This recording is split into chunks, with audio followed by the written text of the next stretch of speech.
they training me to be a dog? Adam Curry, John C. Dvorak. It's Sunday, November 10th, 2019. This is your award-winning Gitmo Nation Media Assassination episode 1189.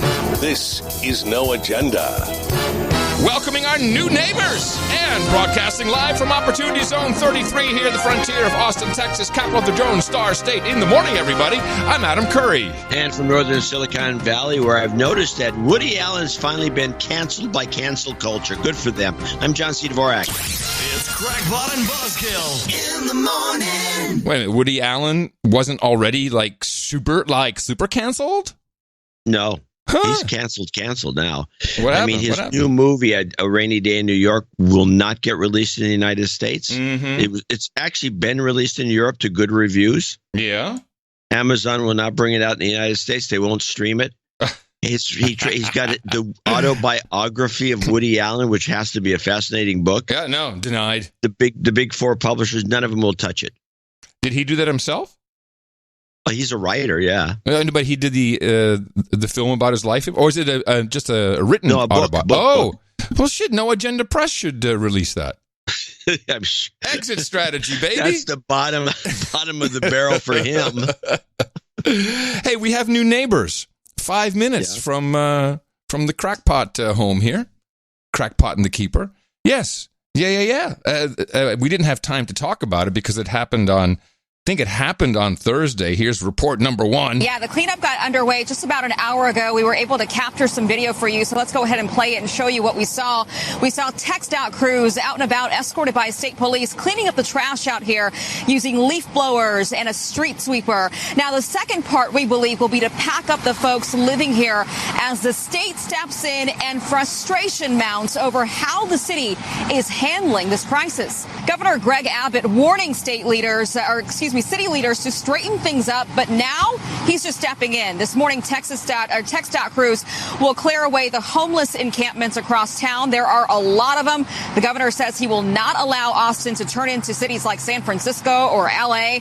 Now, one man who I talked to who's been living under the same overpass, get this, for 3 years, he told me, you know what?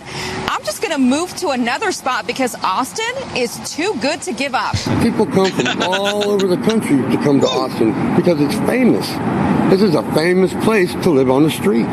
Everybody knows, man, you want to live on the streets, go to Austin. Why? You don't even have to buy food. Everybody feeds you. They give you money. You can party. It's a blast, man. It's a blast, man. Austin's the place to be, baby. I love that they put that in that report for a mainstream report. That was fantastic. So that was actually surprising. Abbott came through, and he opened up a 5-acre site, southeast Austin. And I have that report as well. Are. Yeah, John, it's 5 minutes from here. I mean, it's not really walkable, but if I jumped in the car, 5 minutes. And I got to tell you right off the bat, I'm super happy. This is a great spot for them to be, and they're already halfway to Mobile Loaves and Fishes Community First Village. And the way it's set up with transportation and everything, this might actually work. It's been 2 days since the state opened up a designated camping area for the homeless. It's a temporary spot, about 7 acres in size, not far from the Austin airport. KVU's Darrenisha Heron is there and says people are starting to move in now. Darrenisha?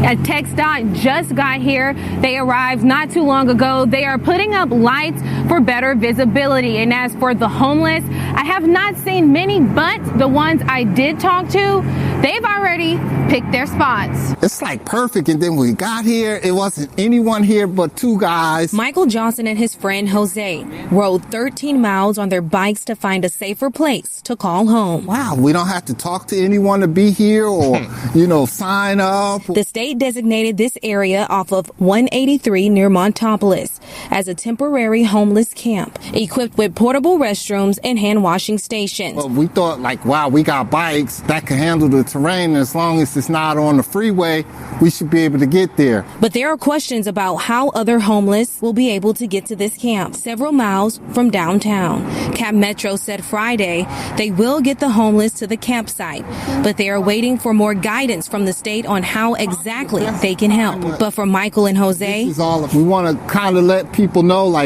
where it says all of this with the graffiti, if you can see it, Like, this is where I want to be. They are in good spirits now that they are here. The only thing I was really concerned with is, like, will there be electricity if we're way out here? So we just said, okay, but we have a plan for that too. What's your plan? Generators. The governor's office says troopers will be patrolling the area 24 hours a day. DPS says they will be taking a head count to find out how many people are in and out of this campsite. They say they are also in talks with organizations to find out when they will be bringing food here. And as for transportation, Cap Metro says they are waiting to hear back from the governor's office on when and where they can pick people up.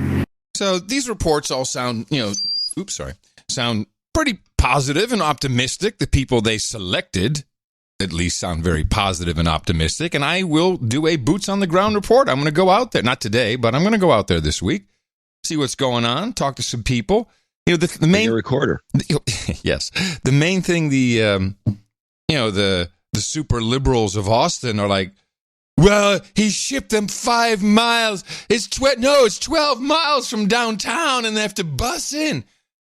What are they going to downtown for? Well, that apparently is where all the money is. But I'm thinking the people of Austin sit in traffic for an hour to get downtown who have jobs and homes and pay taxes. So shut up already. These guys are actually getting a better deal on the transportation, dedicated bus service. But I'm all for it. I think this is a great development.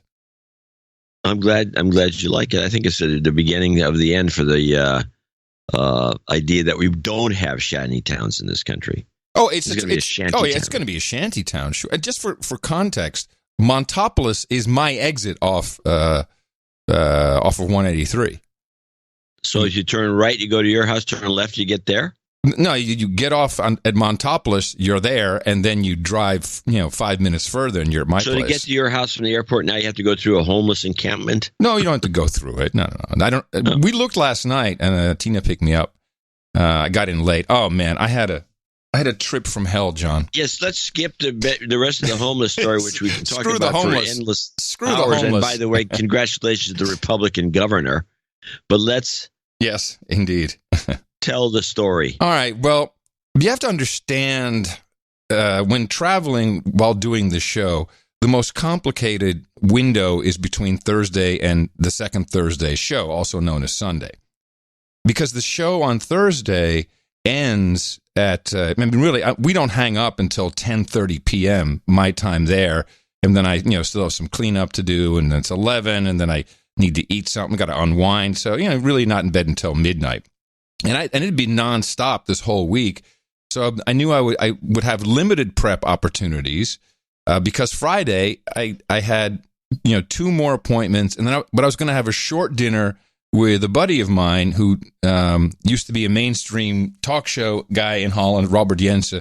And he, under my encouragement, went total, value for value podcast. And he also has an interesting video version of it. And he's a wine nut. I mean, like, as long as I've known him, he's like you, into wine. Only I don't know. But I don't know where his level of knowledge is because I don't know anything. But he said, let's have some dinner. And that turned into a 5-hour dinner with a total of 4 bottles of different wine, which I sent pictures to you because apparently they were supposed to be good. They tasted good. And of course, you said, well, who else was there? And I said, no, it's just the 2 of us. And then you kind of went into this long, non-believing state that I could drink that much alcohol. I'm maintaining my position. What you never answered or never commented on the wines except... Yeah, I did. You said nothing to complain, but were they actually good? I mean, are these... Well, the Gigondas that they had was probably the most famous of the area. Which is that? It the looked white like wine? A couple of Grand Cru grower champagnes, which are always dynamite. He said he said there's only 500 bottles of that particular champagne was ever made. That's possible. Yeah. Because generally speaking, the guys who grow do grower champagne, which is just a type of champagne where guys are growers. They're the guys who grow lots of grapes and sell them to the big boys, Bollinger. And so then they'll make their own special little house run. To make a little batch, small batch, big batch in small some batch, cases. small batch, artisan. Very artisan. And believe me, they're considered artisans. And those wines are always dynamite. They're not as good as the superstar big boys, but they're about 1/10 the price of steel. So he knows how to buy cheap. Now the other is Dutch, and and the other one I never heard of, some screwy wine. I don't even know if it was a white or red. It was I looked it up, and it was done by some people that were, I don't know what the wine was. It must have been the white wine, because it had this. Yeah, it was the white wine. I was unfamiliar with that wine completely, and then I did a little research. I'm still unfamiliar with it. It's just some obscurity. Well, that was the one that was the most interesting to me, because it had what he called it oxidation, and it had this bouquet, this smell to it that was very distinct. In fact, would be called oxidized. So he served you an oxidized wine that was tasty. It was one of these smells that you'll never forget, kind of like DMT. You'll never forget that smell. This one, it was oxidation. I mean, it doesn't sound like that's supposed to be that way, but it was delicious. I really enjoyed it. Huh. Well, I don't know what he's talking about. I don't know, because oxidation, generally speaking, is just a precursor to turning a wine to vinegar. Pre-corking. I mean, it could have been matterized. There could have been there's other things that can happen. Jurançon has a funny style of wine that creates this particular flavor that's tasty. Yeah.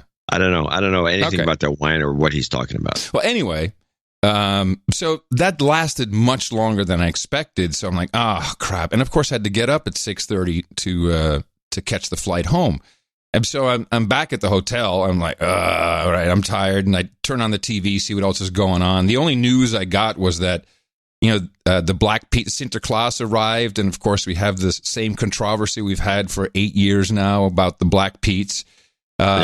And so all the different local stations were reporting in, because you'll recall that in order to move away from the obvious intentional racism of the Black Pete's with the white Sinterklaas coming from Spain to bring the children gifts, they decided to go to the Soot Pete, which would mean his face would only be somewhat blackened because he went down the chimney, so he had soot. And it turns out the ratio of Soot Pete's to Black Pete's was quite low, probably only about 10%. But all of the local stations reporting mentioned that this was the transition year, as Black Pete is transitioning from black to Soot Pete. And I'm sure we'll hear, I'll probably read some stuff today if there were any protests and demonstrations about this fine children's holiday tradition. So I wake up at, actually I got a text message in the middle of the night, and it was something about delayed, whatever. I'm like, I'll deal with it. And I wake up at 6:30, and my flight it was supposed to leave at 10:20. It was delayed until 2:30. 4 hours? Yeah, this is a real problem, because, I also, it's not flying direct. I got to go via Houston. So I'm getting. You're going to miss a connection. So they're rebooking me time after time. It's just, the whole thing is a nightmare, so I don't have much time to, I'm just standing in line and doing bull crap. So, how can I prep? Not really. Get on the plane. Now, you can do some prep on the plane, but you can't clip videos. I mean, you have to load up. Wi-Fi. Well, there was Wi-Fi in United, but you got to wait for the videos don't play very, very well. You have to, start the video, pause it, wait for it to load. So you can't really clip from that. And then on arrival, holy crap. Houston. Well, you had the Ghost thing. Ghost, whatever that thing you have, you can go right through. Well, so that's part one. I go to the global entry, and despite that, other producers who are in the same boat as I say there's a grace period. There's a grace period of 6 months because they had to move a lot of Custom Border Patrol agents down to the border. So they didn't have enough manpower to do the interviews. No, none of that is true in my case. I look in the camera. I put down my passport immediately. Your global entry has expired. I'm like, okay. So then I go through the the normal line, which actually I'd say moved quite fast. Then, of course, you wait forever to get your suitcase because you have to declare your luggage before you can, then you have to recheck it. But then here's the thing that's bothersome. Then you have to go through a series of security checks. And Houston had something that I'd never witnessed in my life. So you already go, so you've gone through customs, you have your bag, then you walk out the door, and there's always a couple agents there, looking at you, seeing if you twitch, which always makes me twitch. And they had a dog, a beagle, and the beagle's sniffing away, so that's no problem. But then we had to go through another one of those, like the Disneyland line that, snakes you around back and forth until you got to the end, and it was double as wide as the line itself, which is really only meant for, two people close together. And they were yelling at people, all right, stand next to each other, one by one, next to each other, two people at a time. And, this wife and her husband in front of me, I think they may have been traveling with a friend. And so the wife lines up with whoever she was with. And then everyone's confused. And I'm like, well, I guess that's us, buddy. And so he and I stand next to each other. And then imagine this path, maybe. Wait. And then you're shot dead. That's what you'd expect. There's this path of, I don't know. No wonder cattle get so nervous. No, that's exactly what it felt like. But then, so there's a dog at the kind of halfway of this pathway. Let's say it's 30 feet. And on the floor in front of us are two sets of paw prints. And we have to follow the paw prints past the dog. And what was going on with this? Are they training me to be a dog? Why did it have to be side by? And I wasn't going to ask because first of all, I'm tired. They're not taking any shit from anybody. But it was the oddest thing. Why would I have to partner with someone, walk lockstep at the same time past the dog, following the green hoof prints on the floor? I'd really like to know what that was about. And then, of course, you get pushed right into another one. Because Arab terrorists hate dogs. I got too many time codes to clip here for you today. It was the oddest thing. And then, then we went through another horrible, winding, multi-laned, cattle. Yeah, it's the cattle chute. It's exactly what it is. My bags, of course, always getting pulled open, everything out, everything in, swab everything, because I got the whole studio with me. So, they're always trying to catch me on having a vibrator in my bag. That's what they think the mic looks. And they're all jitty when they see my bag. We're going to get this guy now. What's this, sir? Yeah. So, and then, finally, so I didn't get to bed until midnight, and I got up at 5:30, and then, of course, had to build up the studio, which I couldn't do last night. And when you're groggy, man, you'll forget a wire easily. So your GOES thing, yes, I would assume so. Yeah. Your GOES thing didn't work. Global entry, whatever it's called. Global entry system. Yeah, that didn't work.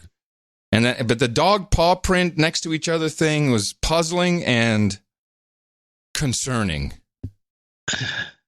Yeah, someone will get an explanation. We have people that work in that division. Oh yeah, of the government. They can explain it to us. What the hell's going on with this? And why is it dog prints? And why do you have to be side by side? How does that make things any better? It just doesn't make sense. Puzzling. This is the reason I don't like traveling anymore. It's just, there's a lot of reasons not to like traveling, John. Well, I know, but it's just another reason. It's one thing after another. Yeah. I mean, it used to be a lot of fun to travel, but now it's like 50 years ago. Right. But now it's just it's a nightmare. Yeah. I mean, yeah, when you're there, you get to accomplish something or other, maybe not. You can do things remotely now. But the process is the problem. Yeah. And they're doing nothing to alleviate. They're making the planes tighter. They're moving the seats together. They had to get a law passed to make the seats far enough apart so you could actually sit in these things. They keep talking about having you stand up in the plane for the whole flight and strap you in. Yeah, we've seen this. That way you can jam more people in the plane like you're locked. And they're seriously considering these things. This is how much they care about your travel experience. No, they clearly don't. Clearly don't. So anyway, we're back, and I'm happy to be back. It's nice to be home, especially with the new neighbors. So it's all good. Bring them an apple pie. Well, when you started that segment, I thought you were going to say that Matthew McConaughey moved next door. No, he's in the town, right next to Jennifer Aniston and Sandy Bullock, and no celebrities. When it comes to celebrities in Austin, I'm it. That's it. I'm it. Old MTV guy. No one else lives here. They just pretend to look hip. Well, like the hobo said, it's the greatest place in the world. It's a party, man. Why wouldn't you want to come to Austin? Oh boy, but yes. Well, anyway, go on. No, go ahead. I mean, I was going to change topic. I guess I have a few clips with. I should go with some local news around here. Yeah, sure. Ben Shapiro was at Stanford. Oh boy, did he get boycotted? Well, they booed him, and they did. He managed to speak, and even though they had people outside yelling, "Hey ho, hi ho, hey whatever's it again, hey ho, hi ho, Ben Shapiro's got to go, hey ho ho, Ben Shapiro's got to go, hey ho ho." Yeah. They had that going on outside, and meanwhile, his whole speech was about the alt-right being a bunch of Nazis. They're telling him to go. It was some irony there. Of course. But Shapiro had got a clip. I'll play the kicker clip first. This was a short little guy comes up with a question. Shapiro, by the way, appreciated what you're going to hear. This is Ben Shapiro question with the kicker. So one of my question is, have you been keeping up with what's going on with Roger Stone and what your thoughts on maybe some of the jurors or the judge that might be going against him? So to be honest with you, I haven't followed. Also, Epstein didn't kill himself.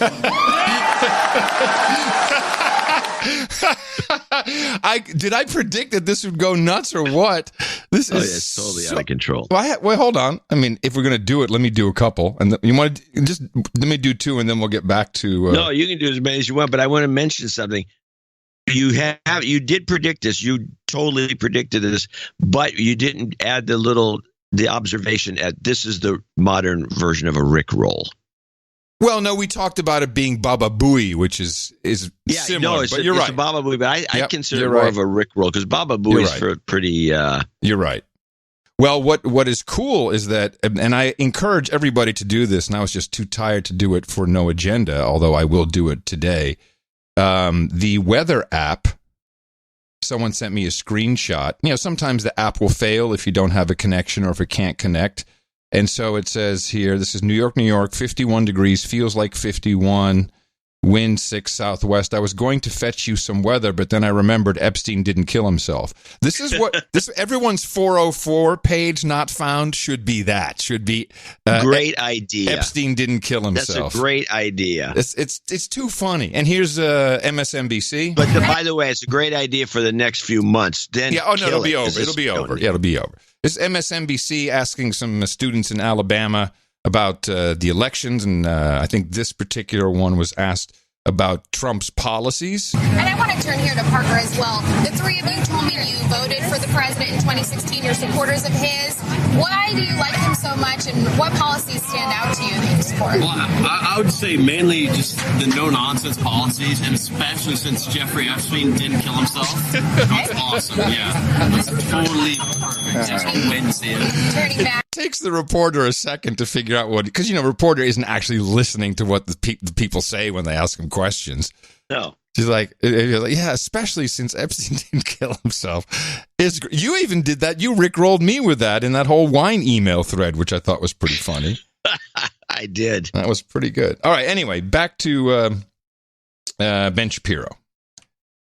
Yeah, Ben Shapiro. So I just thought this was a very interesting observation because it's something we kind of lose sight of. He's describing the difference between the left and the alt-right and how they're just kind of upside-down mirror images of each other. And then there goes his effort, by the way. I'm here to do it in real time. 1, 2, 3, 4, 5, 6, 7, 8 cars. Good. Okay. That's better. The economy is stable. So it's something we lose when his conclusion to this is something we kind of lose sight of when we're talking about the left or alt-right or anybody in between. He's not a fan of the alt-right, and this is his little discussion and his point, and I think it's something we have to all of us kind of have to remember. Political correctness is a weapon for the left, but it's also a weapon for the alt-right. Harvard professor Steven Pinker, who the left tried to cancel for saying this, made this clear last year. He was saying that political correctness is a way for the left to shut down debate. By shutting down debate, they actually open the door to the alt-right because they say you can't ask certain questions. Then the questions get asked, they shut it down, and people go, wait, I'll just look online for the answer, and the first answer they find might be something from an alt-right website, and they start to take it more seriously, right? This is something Steven Pinker said, so the left called him alt-right and shut him down. There's something that's the most nefarious of all when it comes to these sort of de facto playing off each other political lines between the far left and the alt-right. And that is that they actually mirror themselves in politics and culture. They both have an identity politics view. As I say, the left's view of American politics is that Americans can be identified by group. Americans are black or Hispanic or white or green or Jewish or lesbian or, in the best of all possible worlds, a half Native American, half black, little person who is gender fluid. Right? If you're on the left, you don't describe people by their belief system or by what they do. You describe them by their attributes. You describe them by group attributes. And they have a whole intersectional hierarchy deciding how victimized you are based on how many of these boxes you check. The only difference between the left and the alt-right is that they reverse the hierarchy, meaning that the left thinks that hierarchy is bad, right? They create this hierarchy where white people are the most powerful, and then progressively you go all the way down to the bottom and you get to the LGBT people, and those are the people who are the least powerful according to this hierarchy. And they say that hierarchy is bad, we should just flip the hierarchy. And then you have the alt-right, and they say, no, the hierarchy is good, and we should keep the hierarchy the way that it is. And then there's all the rest of us who are like, what hierarchy? There shouldn't be a hierarchy. What the hell are you talking about? We're individuals. We live in a free country. Alt-right. Just wanted to play a jingle. Never get to play the alt-right jingles anymore. Yeah, he makes a very valid point. Yeah. It's something you just kind of start to forget about with all these arguments and debates going on. And we live in a free country. What hierarchy? What are we talking about here? Exactly.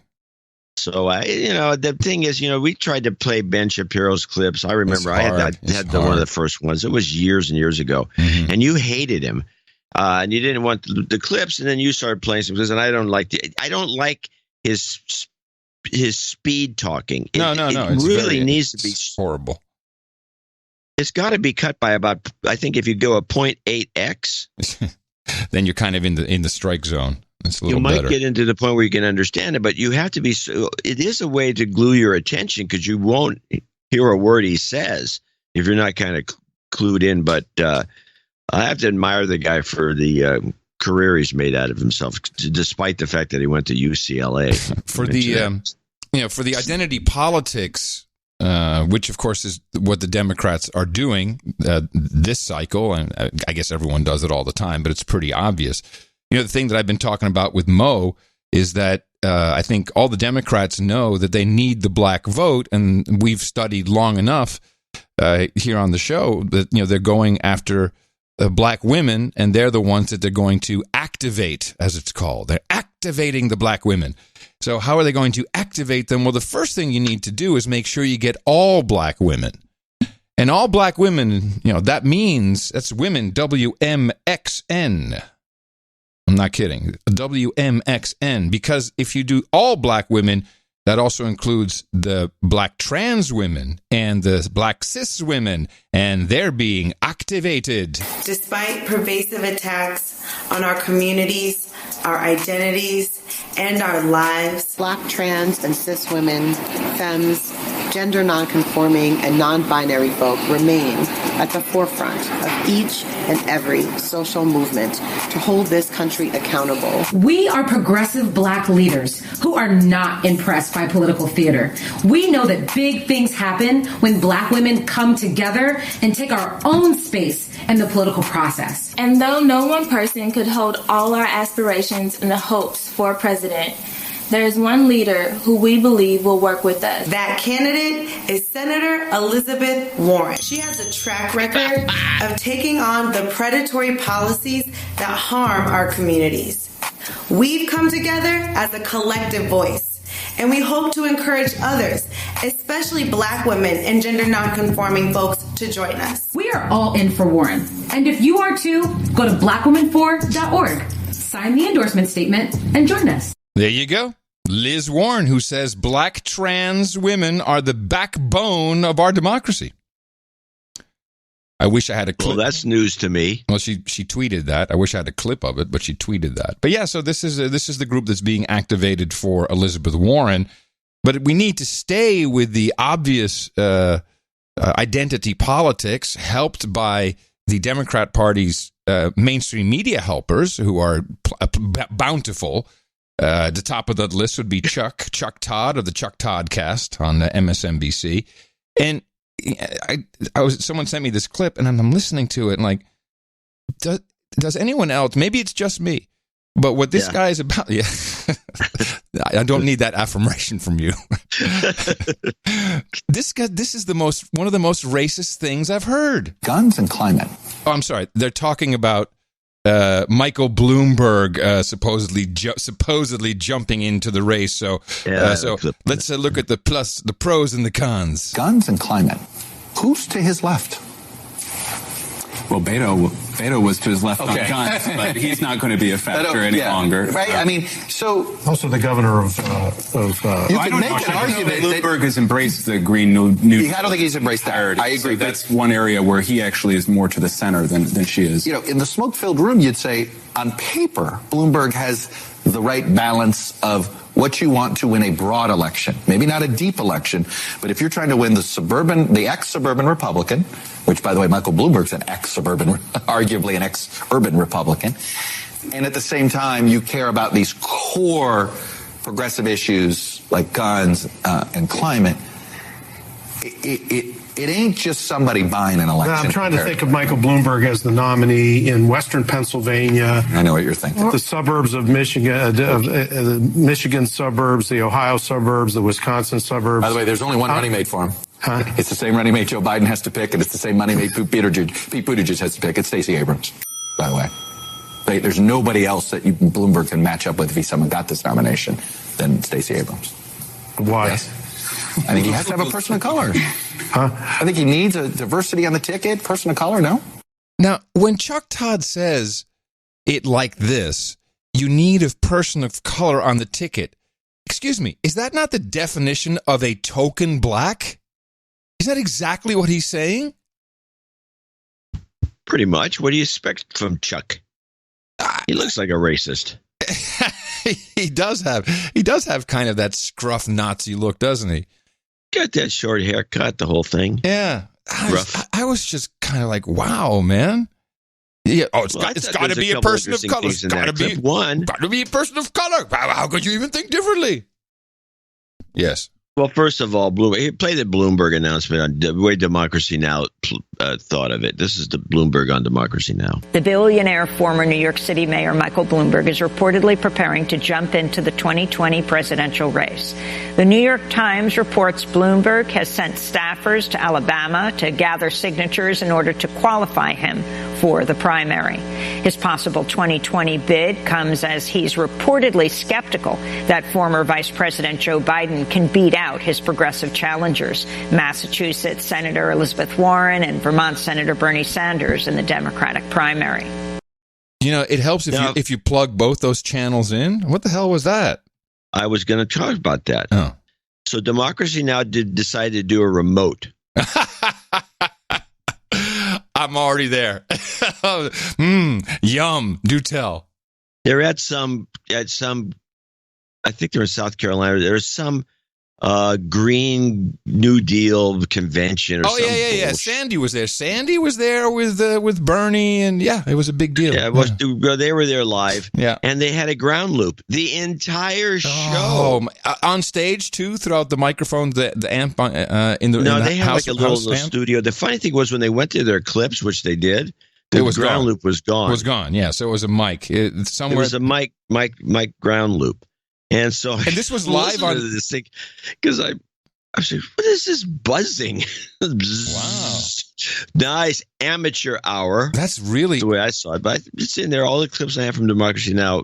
All of them have that, huh? Well, except for when they cut to a package. Yeah. Yeah, they're all buzzy. I knew you were going to give me grief, but it was not me. You just said they all buzzy. They all buzzy. So use that's a show title. They all buzzy. I love it. They all buzzy, bro. Yeah. So Bloomberg, the way they see it is Bloomberg is like a right winger. Oh no, they hate him. They hate him. They hate him. This will not stand. No, everyone hates him. In fact, in California, we now are hating him. All the anti-Juul commercials that were part of this scheme that you've uncovered that nobody else seems to notice. Yeah. All the anti-Juul commercials, and there's tons of them because there's some law they're trying to pass to back off on something. Mm-hmm.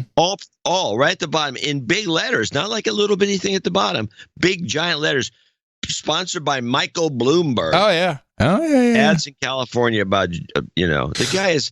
He's the guy who wouldn't let you have a big cup of soda. I mean, this guy. Well, it's worse. It was the guy who wouldn't let poor people have a sugary drink because poor people drink shitty ass sugary drinks.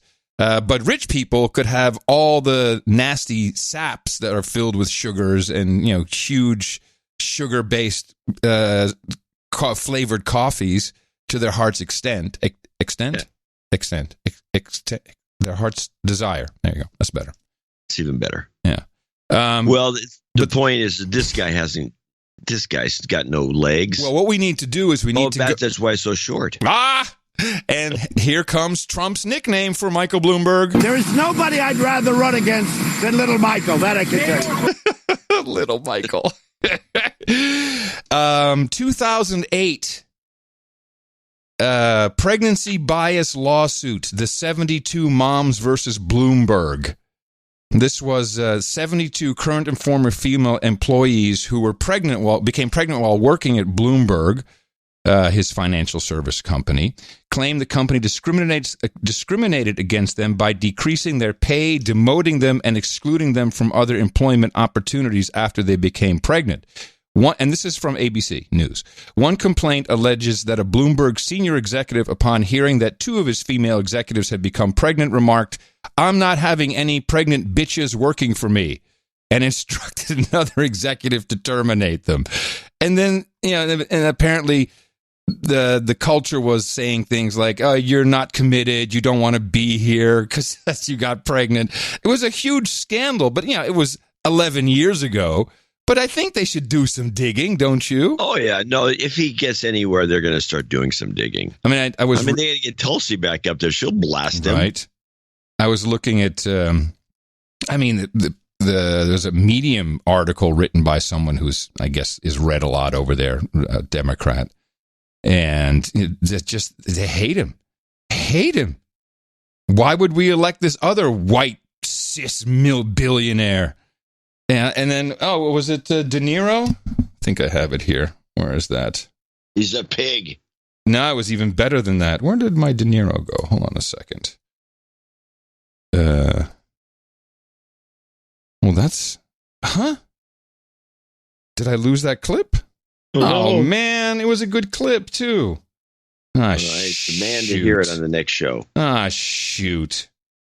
That had to be with Joy Reid. Hold on, let me say this can't. This will not stand. You may just have it mislabeled. I got it. Yes, I got it. Poorly labeled. I got it. This is De Niro bitching about Trump, bitching about Giuliani on MSNBC, Joy Reid's show, of course.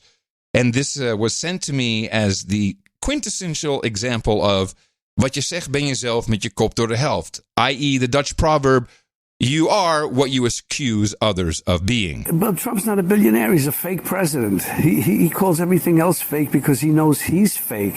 He projects. He's a classic. I don't know what you call it. Everything that he says negative about other things or other people is what he's saying about himself. So he's fake. He's a loser. He is a genuine loser. And to get somebody who's real, like Bloomberg, who's worth, I think, over $50 billion. Or maybe a lot more. And this guy, he says he's worth $3-something billion. We don't even know if he has. He's just a total huckster. He's a hustler. Yeah, and I think one of the things that I like Joy. Yeah, totally. I agree. Mike's got $50 billion. This guy's a huckster. I guess you need to be a billionaire now, according to De Niro, to become president. He's a hustler. Yeah, and I think one of the things that angers him probably the most is that people like you, people from Hollywood, which he craves to be a part of your world. He craves to be a part of the world of the, of the famous, of the people that are actors. Or I love how this Joy Reid is just making this up. This is her opinion that he just craves that. Athletes, like he wants to be a part of your world, and the rejection from people like you, I think, is one of the things that bugs him the most. How could you not want? I mean, when I was in New York before he was doing all this stuff, I never even want to have anything to do with him. I mean, I heard he's around. He wants to take a picture. I have nothing to do with him. He's a fool. Everybody knew that. But I mean, now he'd call up the tabloids and say he's the agent for. He'd call up Forbes magazine. That's crazy. Yeah. Oh, that never happens in Hollywood. And John Barron. People bought it. Yeah, absolutely. Last but before I go to the movie, what do you make of Giuliani?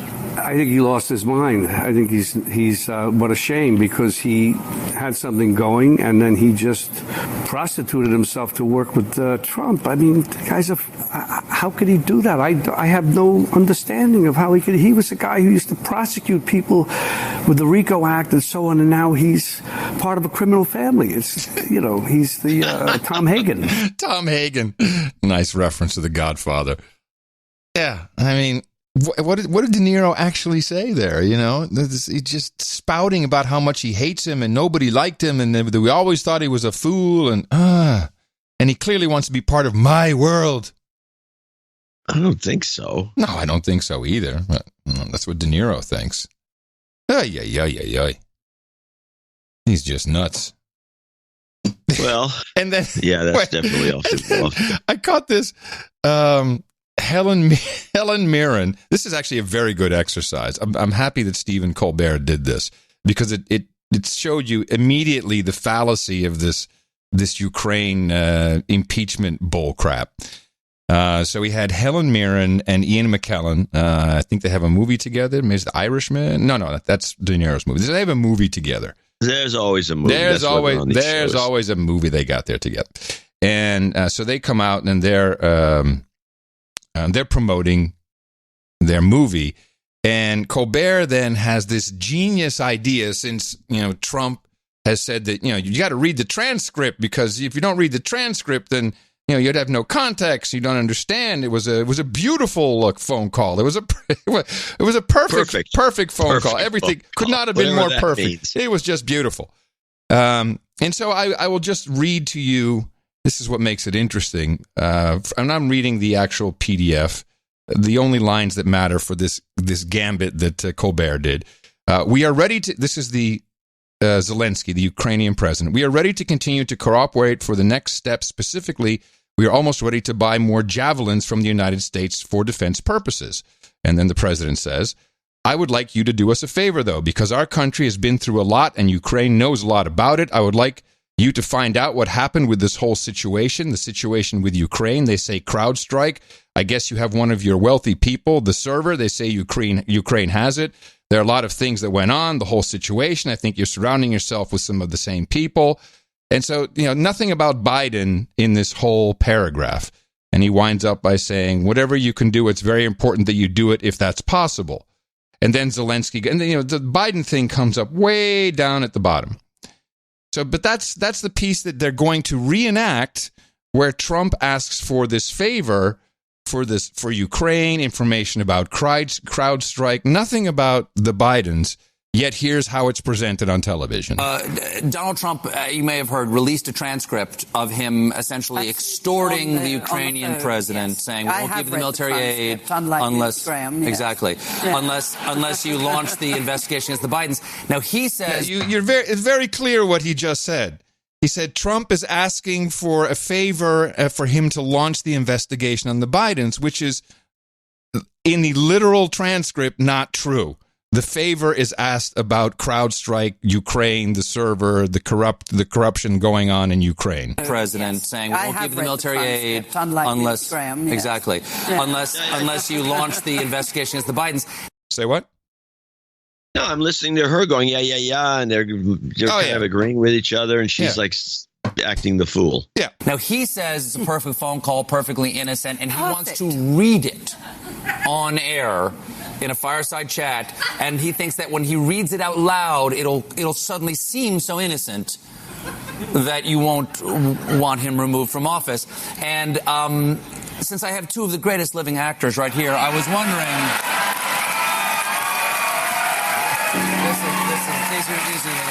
This is the line in case, and I will be the judge. But whether you're innocent or guilty, after you read the line, let me set the scene. We'll go back and forth here. Okay, let me set the scene. The scene is you're on the phone with the Ukrainian president. His country's been invaded by the Russians. You've got the military aid he needs, but you're not going to give it to him. Notice what he's saying here. His country's been invaded by the Russians. Trump has the military aid that you need. A bunch of javelins. Okay. I mean, this is unbelievable. You're on the phone with the Ukrainian president. His country's been invaded by the Russians. You've got the military aid he needs, but you're not going to give it to him. I guess Russia's out now that he got the military aid. Must be over. Unless you get the pro quo back. This is what you say after he says, I would like the Javelin missiles. Helen, if you would try this. Actually, what the guy said was, we are almost ready to buy more javelins from the United States for defense purposes. President, his country's been invaded by the Russians. You've got the military aid he needs, but you're not going to give it to him unless you get the pro quo back. This is what you say after he says, I would like the Javelin missiles. Helen, if you would try this casually. Zelensky, I'd like you to do us a favor, though. Guilty.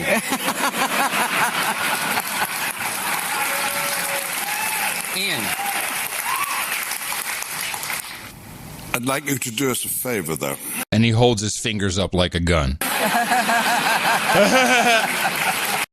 Now, officially, they should, you know what? Academy Awards, BAFTAs should all be rescinded. They're horrible actors. Guilty. Helen, could you try happy? Would you try happy? Yes. Oh, yes. I would like the Javelin missiles, please. Well, I'd like you to do us a favor, though. And they just go on and on. And the whole thing is based on a bullshit lie. It's not even from the transcript. So, I can't wait to hear Trump reads that line. I mean, wow. It's hard to watch the Colbert Show because it's so full of shit. I mean, but does he even know that that's just not what the transcript says? I don't care if anyone reads the transcript. I don't care if Trump gets impeached or not. I don't care. But the comedy, the writers in the back room are dreaming these skits up. And they're think it's a funny idea, so we should do it. Well, it's not if any writer back there is going, well, this is not exactly what happened, they would be excoriated, say, so what? That's not the point. We're trying to get a laugh here. Well, that's true. Yeah. But it does affect the public discourse, and it's very irresponsible as far as I'm concerned. There's plenty of ways to get a laugh. There's plenty of jokes out there. Writers can write good material. They don't have to lie to the public and mislead people. No, it's just shameful. But it's just us. Yeah, maybe. Let's just stick with 2020. Sandy was shilling for Bernie on the aforementioned, what was that? The climate change the event down in South Carolina, wherever it was. Right. And with the ground loop buzz. Well, they didn't have the ground loop buzz on Now, AOC dressed in a very interesting outfit, just from a television and stage perspective. A long green dress, about calf high, so under the well below the knees, with black stockings or whatever they were, and black shoes, and this was a different outfit for her, and it was green, of course, which I guess was for the Green New Deal, but then when it had kind of this flowy motion, and then she went into this whole thing about politicians, which she repeated later on stage, or maybe it was earlier at a Bernie rally, But this was a much better version, and she's just talking about how heartbreaking it is when politicians lie to you. And so when you elect a politician and then they let you down, it feels like rejection. It feels like heartbreak. It feels like betrayal. And it feels like I never want to love again. That's what that feels like. And so... Yeah. I never want to love again. Hold on, here we go. It feels like I never want to love. This is a clip of the day, by the way. Well, let's play the whole thing. And it feels like I never want to love again. That's what that feels like. And so I understand how that feels because I felt that way. But you know what happens when you say I never want to love again? Your heart gets black and you turn angry and you get very anxious. I'm going to take my clip of the day. I'm going to take it. Thank you, Sandy. Thank you, Sandy. I sit and wonder why you left me. Oh, Sandy. Yes, Sandy. Oh, Sandy. That's our new tune. Whenever we play a good AOC clip like that. That is the funniest clip for a while. Can you believe that? Yeah. It just tickles me. That dress looked expensive to me. Oh, all her stuff is it's haute couture, man. It's not off the rack. She's got good stuff. We're definitely getting some good stuff. She's got the right figure for it. She can look good in it, hangs there. You get some good kudos from she'll get some plugs for the labels. Yeah. I wonder, do they do profile? I'll have to look at some of the fashion mags, see how much they highlight her and what she's wearing. I know that they did that one time. It's just beginning. Once they figure this out, that they can drape her. Well, she's perfect for with it. loners, She won't it's all loners. Of course it's loners, yeah. Yeah, because you want to wear the same dress twice. Can you imagine? That would be crazy. Be like Judy Woodruff, who seems to have been pushed off, or maybe she's on vacation, but I haven't seen her for a while. Interesting. Yeah, they got some dour woman out doing the show, younger. Not one of the regulars, just a new No, one? they got two or three new people on there that are just there all the time now. Oh. I think they've done a revamp. Now you mentioned this in the newsletter. The big Greta head in San Francisco. Oh yeah, the big mural. I figured unless you have one, I think it's a local report, but I thought it was rather interesting. And to kind of contrast your comments, which were, what the heck? We could have had so many giant heads of so many interesting people. Why would you put a big head of this girl on there for? She's never even been to San Francisco, as far as I know. Yeah, I don't even know if she has. No, she hasn't. We would have known if she'd been to San Francisco because she'd have the key to the city hanging around her neck, or more, the poop to the city. You are looking at the newest addition to the San Francisco skyline, a mural designed to draw attention to climate change. High above Mason Street. 10 stories up on the side of the Native Sons building near Union Square. Andres Petrocelli, an internationally renowned artist who goes by Cobre, is painting a teenage girl with big blue eyes and a Mona Lisa smile. Mona Lisa smile. It's a mural of Greta Thunberg. She's the 16-year-old from Sweden who has inspired young people all over the world to take to the streets and let older people know they want climate change to be taken seriously. What I want to people is to realize that we have to do something for the world, otherwise this is the beginning of our extinction. Cobre says his paintings often provoke reactions. This one is a little bit more political in some kind of way because I want them to think about it, to create conversation with the friends and everything. Have you seen the mural of Greta? Say, what is that about climate change? Cobre is donating his time for this cause. The environmental nonprofit won. Sorry? I don't believe that for a minute. What? That he's donating it? Yeah. No, I don't either. I mean, you have to get permits even if you're going to do this kind of stuff. It's not that. It's got to be a city initiative, I think. Could be an NGO. Have you seen the mural of Greta? Say, what is that about climate change? Cobre is donating his time for this cause. The environmental nonprofit One Atmosphere is buying the paint. You hit people with public art and it hits them in the heart. Hoping people will be inspired not just to gawk, but to act. She's a child. At the end of the day, it's a child that's telling us what to do. Now! I hope that people are touched by this image and that they understand the innocence and the strength and the power of her message. And it helps people to bring about some change in their own lives and also get involved politically and bring about changes, at a national and international level. The Greta mural is expected to be completed by early next week. Gee. There you go. It's an eyesore. Now, if they did the No Agenda album art, it would be cool. And that would be great on the side of a building. The Greta Thunberg. Yeah, actually, it would be better. It'd be less of an eyesore, that's for sure. Yeah. So there's this book that came out. Oh, the anonymous book. The anonymous book. Yes. I'm glad you're covering this. And so the thing is, who the hell wrote this book? Steve Pieczenik says he knows. Oh, really? Is this the Pieczenik clip? This is now. Before you play it, I want to say. Can I just say you're walking all over my beat? Yeah, you were on the road. That's true.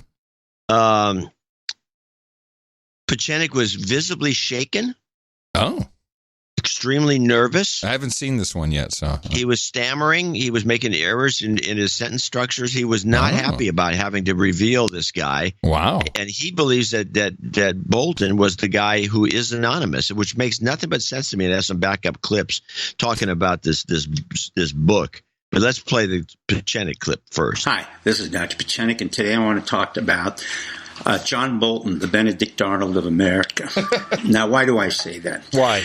A book came out that was written by Anonymous, and it's written about the Trump administration and how childish they are, how puerile, and how ineffective they are. In fact, John Bolton calls the president a 12-year-old, but doesn't know what his mental condition is.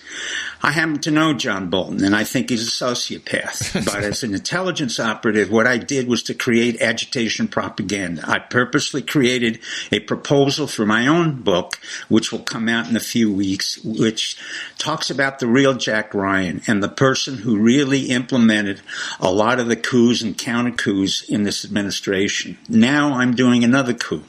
What I'm trying to do is to get John Bolton blown out of the water because he came in as an anonymous writer. And how did I figure that out? Number one, the passages that came out and were written in the New York Times and the Washington Post said the following. Thanks to our great 9/11 situation, we have gone into now a puerile situation or self-destructive situation. In other words, what John had written, and the only person who could write that was somebody deeply involved in 9/11. When I wrote my proposal and presented it to Hachette, and I'll talk about Hachette in a minute, they turned me down immediately because they knew that the history of the real Jack Ryan was involved in breaking up the 9/11 coup. Now let me say to you how this came about. John Bolton's figure and personality fits what we call in the intelligence world mice.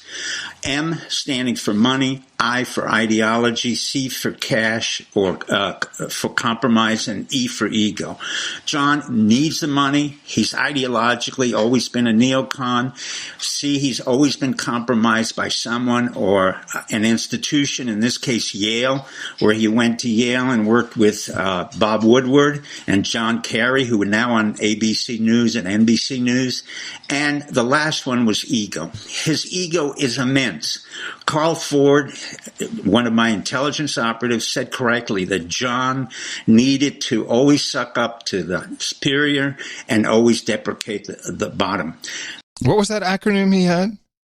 MICE. MICE.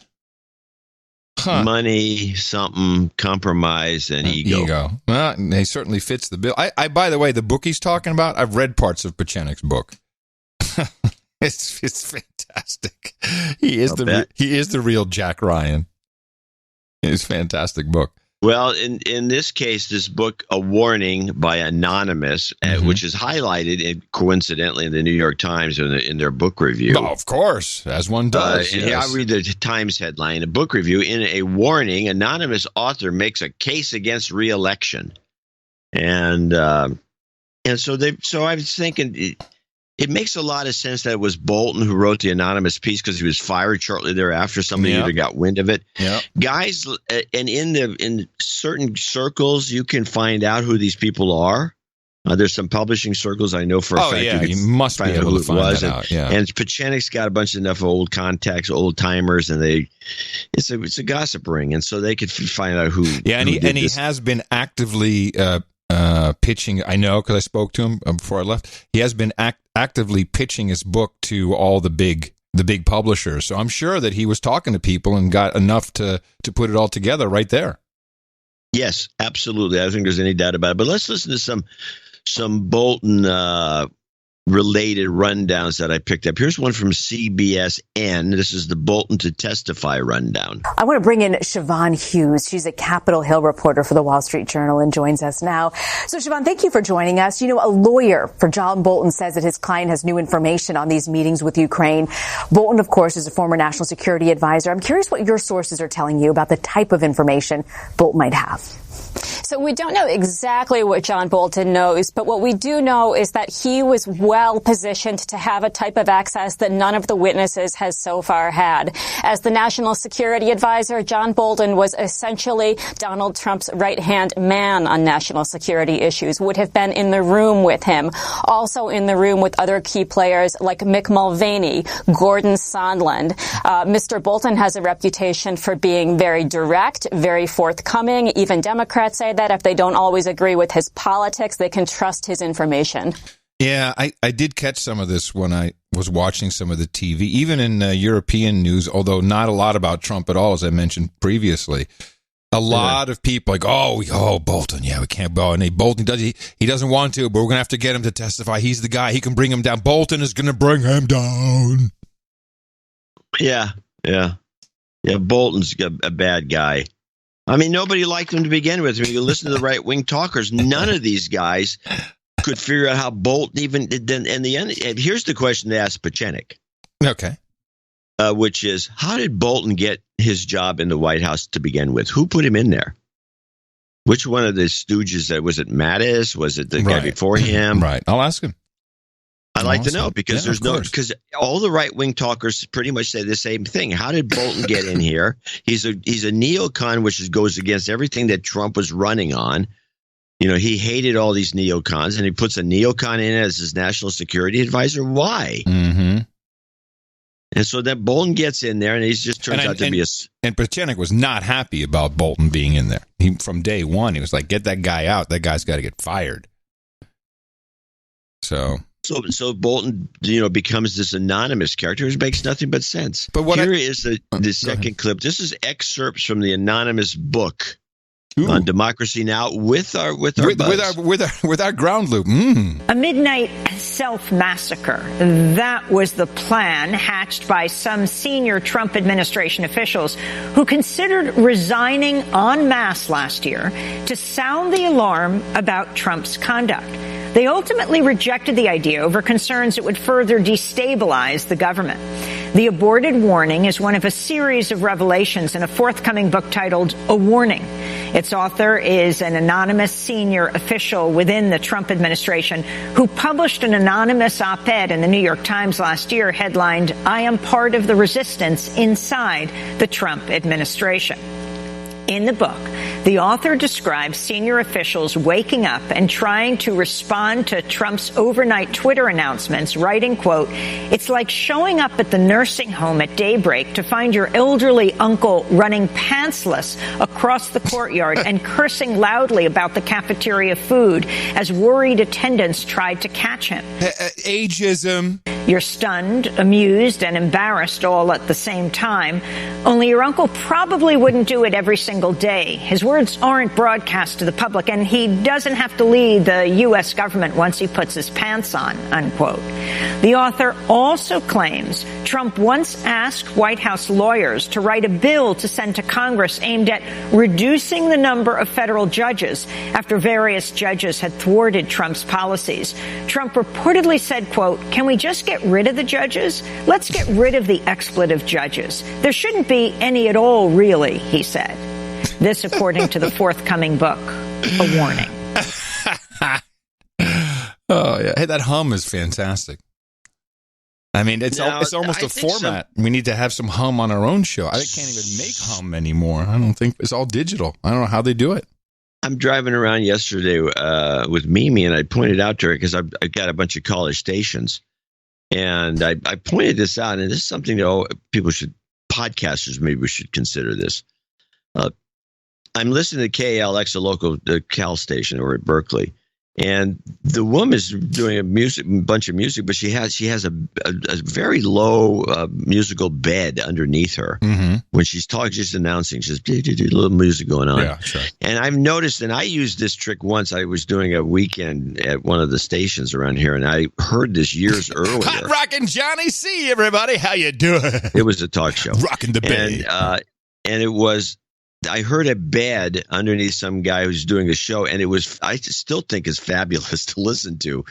It was just a bunch of bubbling. It's like a little boiling pot. Nick the Rat has a cauldron type thing like that as well. Yeah, the cauldron. That's the cauldron. And you just have that going all. He has it, I think, with a lot of echo, but you can just have it in the background as a little bed.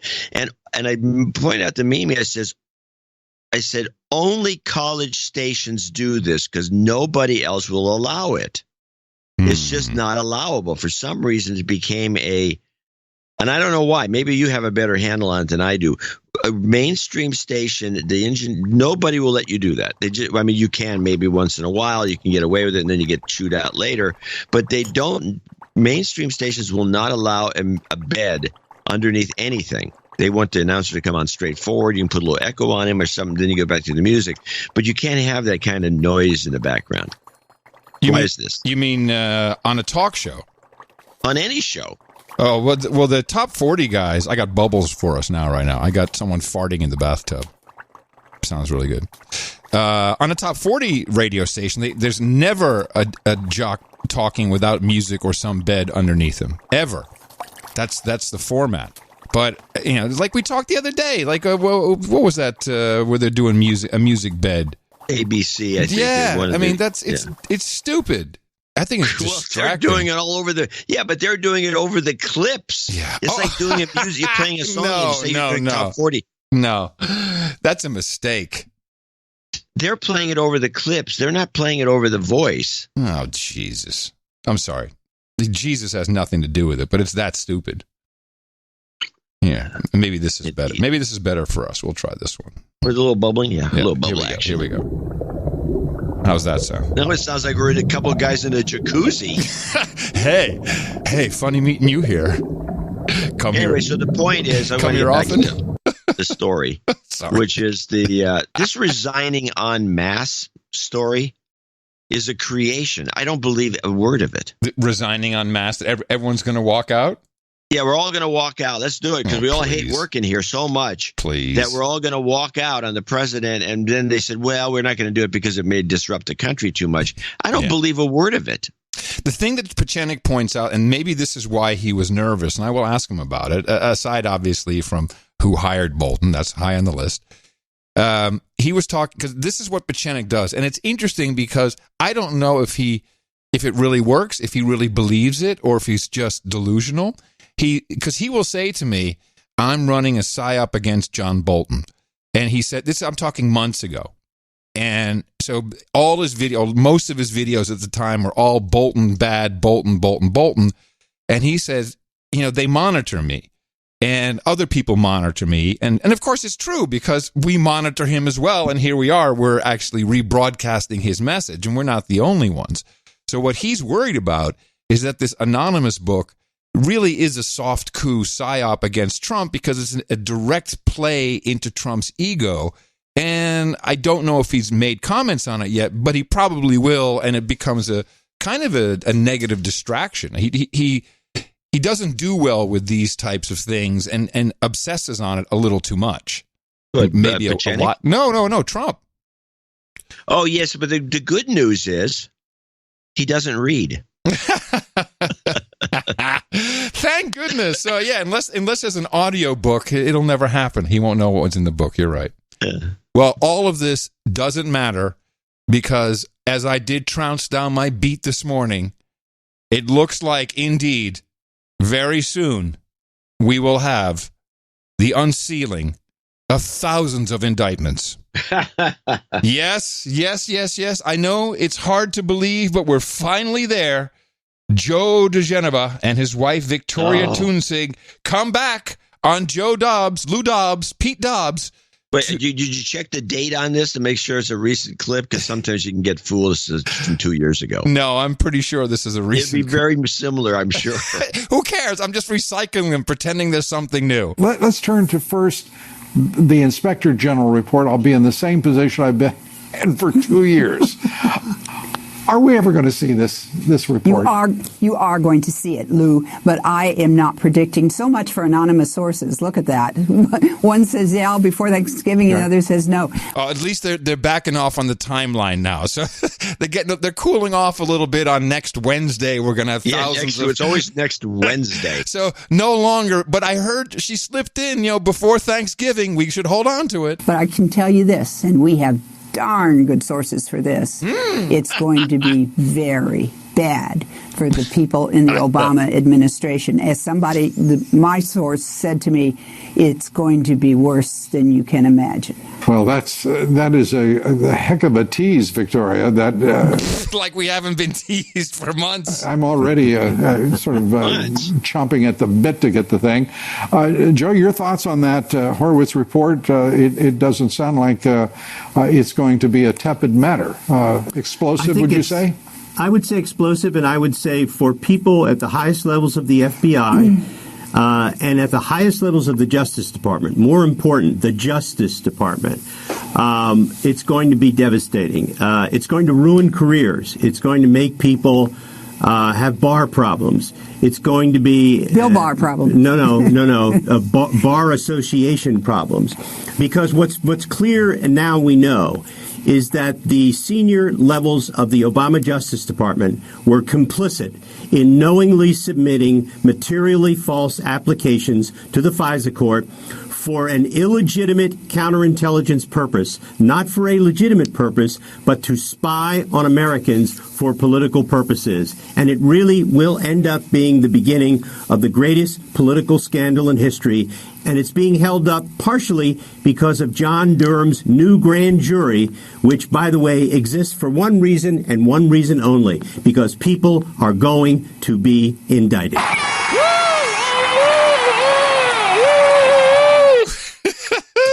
Indictment's coming. Yeah. Oh, brother. And but there's more. There's a part 2. And so that was about Horowitz's indictments, but you don't know nothing yet because the Durham investigation, Inspector General Durham. It's going to be massive. It's been expanded, Lou, because he is now going into whole other areas. He's gone back into the origins of the investigation. I mean, for those of us who know this business, if you're in counterintelligence and you get a word that a George Papadopoulos has said he heard something, that the Russians have something, you know what you do? You go knock on his door within a week. And she actually made a very interesting point here. Because I don't know if it was FBI. I think it was FBI before it was CIA, but she's making this point that if you get some word about Russian intelligence trying to infiltrate a campaign, you go knock on that guy's door within a week and you say, hey, let's talk about it. Let's see what's going on. It is exactly the same modus operandi the FBI uses for the 6-week cycle. When a guy says, kill all Jews in the synagogue, they don't go talk to him, see what's going on, but get him for a psych eval, maybe put a straitjacket on him. No. They give him phony bombs and jack him up for 2 months so that he can go and actually pretend to do it. This is a fundamental structural procedural issue with the United States intelligence communities. They're honey trappers.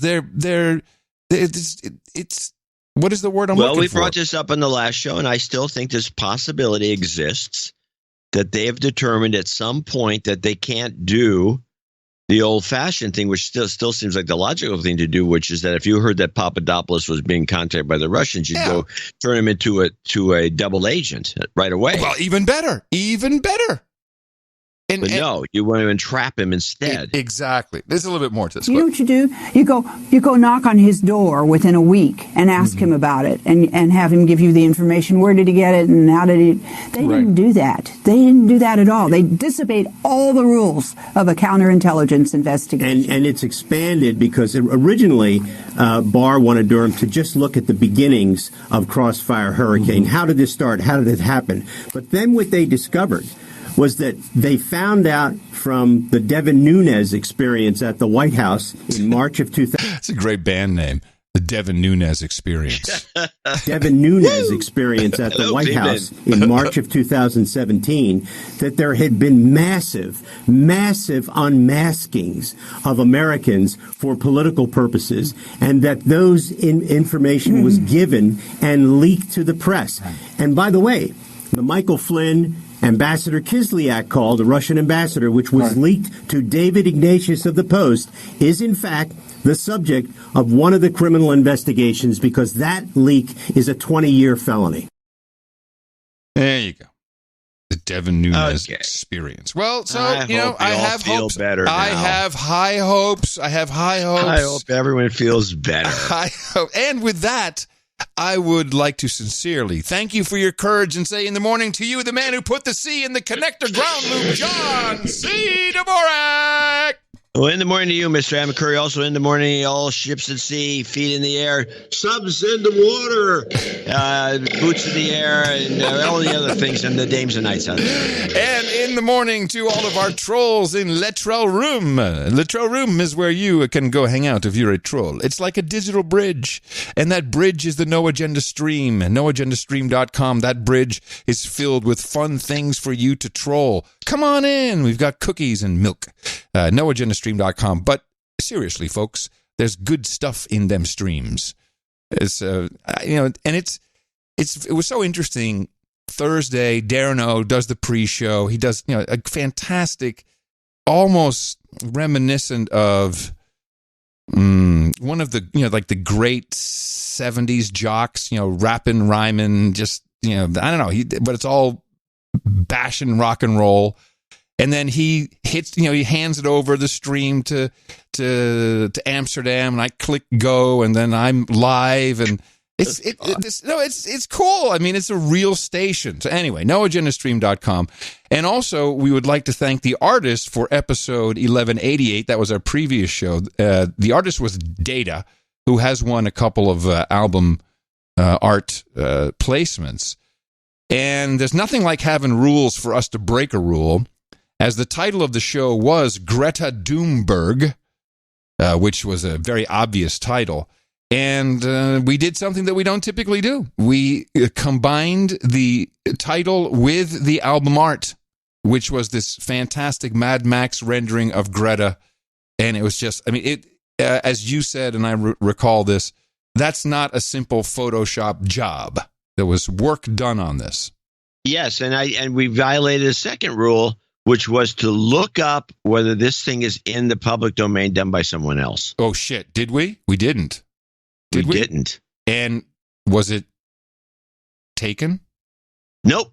I did it after the fact because I was thinking about it. You're right. Normally, we always check that. Yeah, you're right. Yeah. So no, I couldn't find any other examples. I mean, you could pop it in and it comes back with the No Agenda art. Right. So somewhere along the lines, our buddy Data did this picture of Greta and then plugged it into that other picture, which has been floating around. Yeah. And it was original. Well, I mean, I think you mentioned that it's been done with Hillary. Hillary's been the face. No, the original one, the original piece with the guy with the Mad Max character had a Hillary. Right. And so he swapped out the Hillary and put a Greta in the same basic style, not quite as an extreme. I mean, there's only so many hours in the day, but it's not as an extreme a look as the Hillary one, which is really frightening. Yeah. But he put that Greta in there. It worked beautifully. And I found nothing that indicates that this is lifted in any way. So it was but we normally check. I thought it was funny. After the fact, oh crap, go take a look. And I thought Comic Strip Blogger would be disturbed by our breaking of the rule, but he actually defended our choice. Interestingly. Well, I didn't know that I don't know that anybody knows the specific rule about the titles. We've explained it before, and there was one person picked up on it. Said, "Hey, wait a minute! I thought the title and the album art and the opening clip are 3 separate things, and typically that is our rule." Yeah, but we broke it for a good reason, and it happens. I mean, rules are meant to be broken, and we broke it. Now, there's other pieces. Rules are meant to be broken. They're meant to be broken. That's what they're for. All right. I thought, just to make sure that we make it clear we had some good art here, Darren had a number. Darren was going for it, and he couldn't get it. Yeah. But I thought the another big cover up with the ABC logo I thought was good. Yeah, it was good. I like good use of the acronym. You talk for free, we make money. Which wasn't anything we were going to use, but it was funny. It was funny, yeah. There's a couple other ones. Well, there was the "Hey Betsy, how to pick up girls" with the flight transponder. I mean, there was all kinds of stuff that was funny regarding the show. It's just, I mean, also it has to pop. I mean, the whole idea is that people are scrolling through their podcast app, which apparently still is not the case on all people's. And apparently they did fix the album art changing, but I would recommend, if it's not changing for you and you're up to date with your iOS 13,000,000 whatever, that you make sure that you delete your subscription and resubscribe. That may fix it. Although it shouldn't. It should just work. But I don't know. I don't know why Apple can't get it. It works on other podcast apps. It's fine. I don't think they don't care. They do care, but it's not one of their priorities because I don't think they have a dedicated team, is my understanding. Maybe the team needs to be replaced. Don't say this.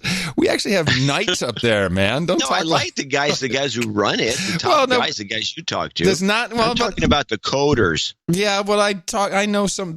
Believe me, those guys like us too. But there's it's the machine, man. It's the machine. The machine does things in strange and mysterious ways. Well, thank you very much, Data.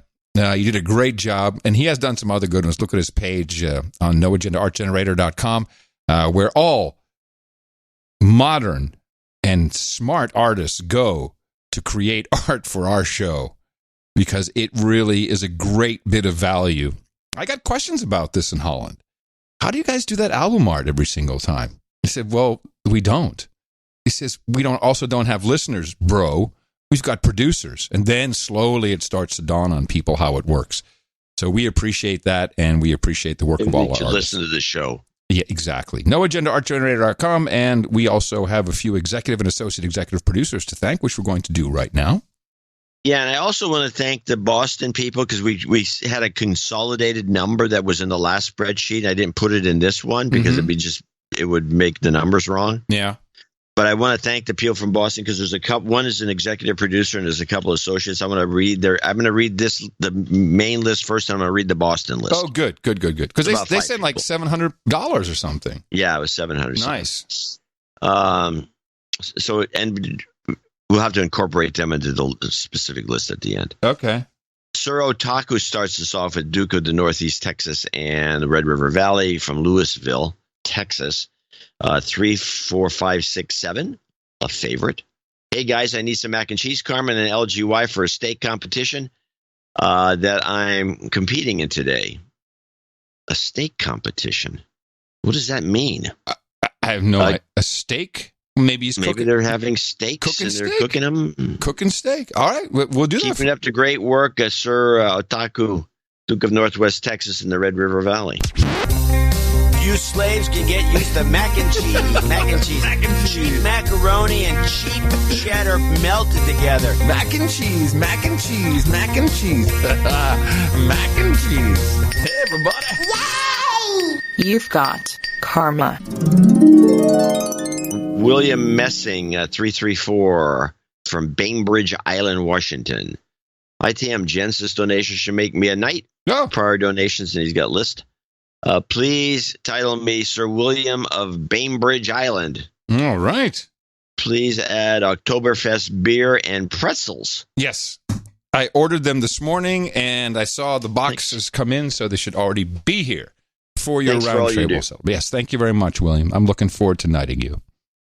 John Waldorf, 333.33 in Elk River, Minnesota. Nuts.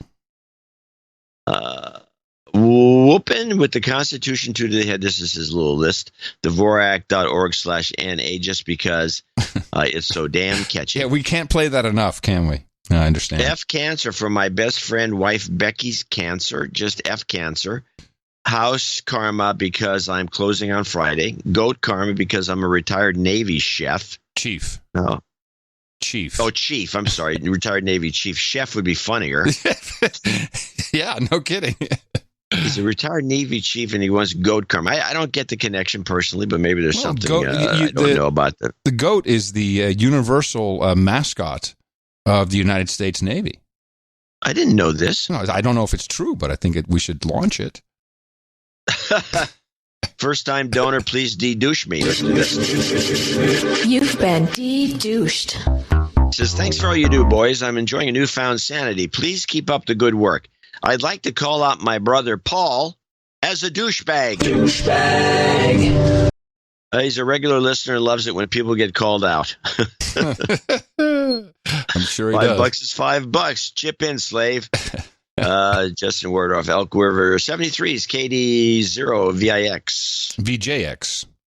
Yes, 73s, K5ACC. And I tried to get on the I mean, I made a couple calls out to the NAMS network, and no one replied. But we'd love to see you there, John. Go to K5ACC.com. Now get out there and whoop Obama's behind. Whooping, whooping, whooping, whooping, whooping, whooping, whooping what the Constitution. Whooping, whooping, whooping, whooping, whooping, whooping the Constitution. Whooping, whooping, whooping, whooping, whooping, whooping the Constitution. Whooping, whooping, whooping, whooping all of their behinds. Constitution. Whooping!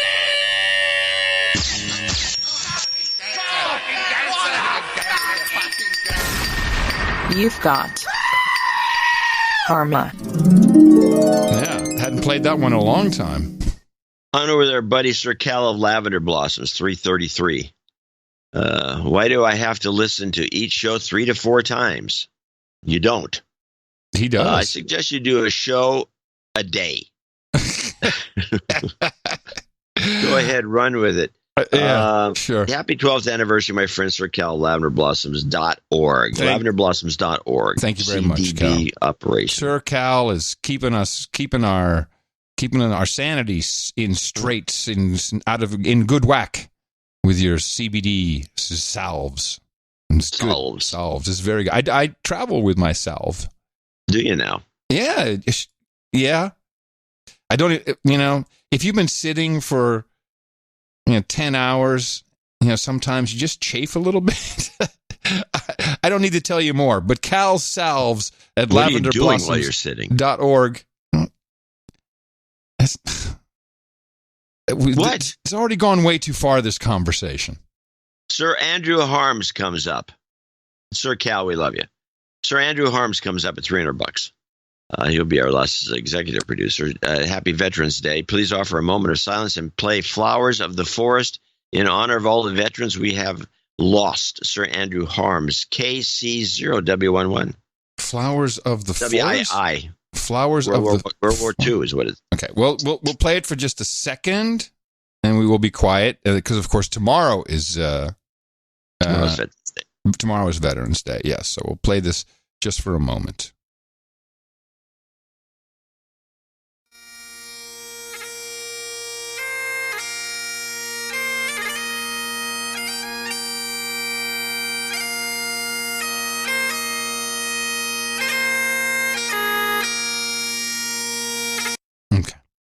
And, of course, Veterans Day was originally Armistice Day, 11/11 from 1918 when they signed off World War I.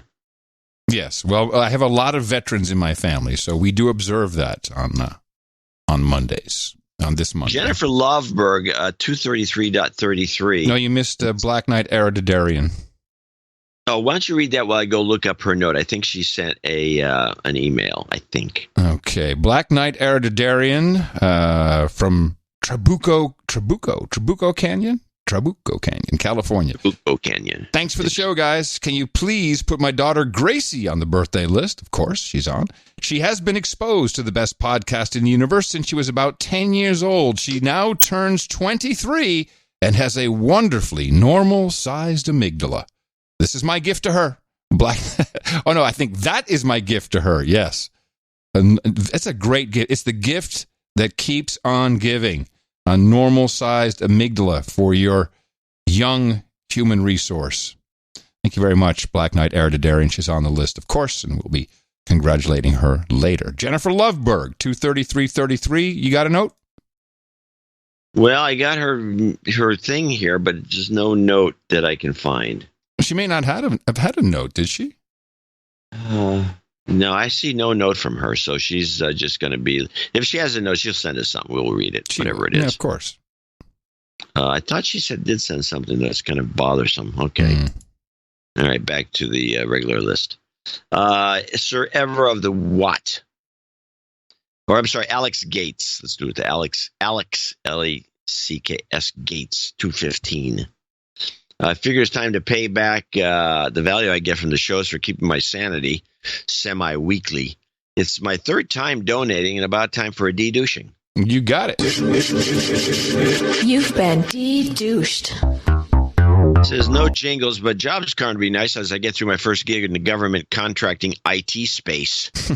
I only have worked in the private sector until now, and this has certainly been an eye-opening experience. I'm sure it has. You should, if you can. Boots on the ground reports, always welcome here. Jobs, jobs, jobs, and jobs. Let's vote for jobs.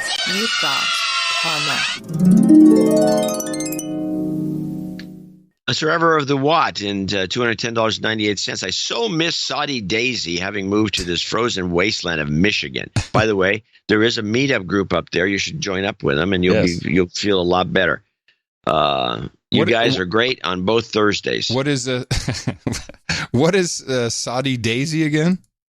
Town, and I forgot where it was. It was Mississippi or someplace. One of the southern states. Saudi Daisy, yeah.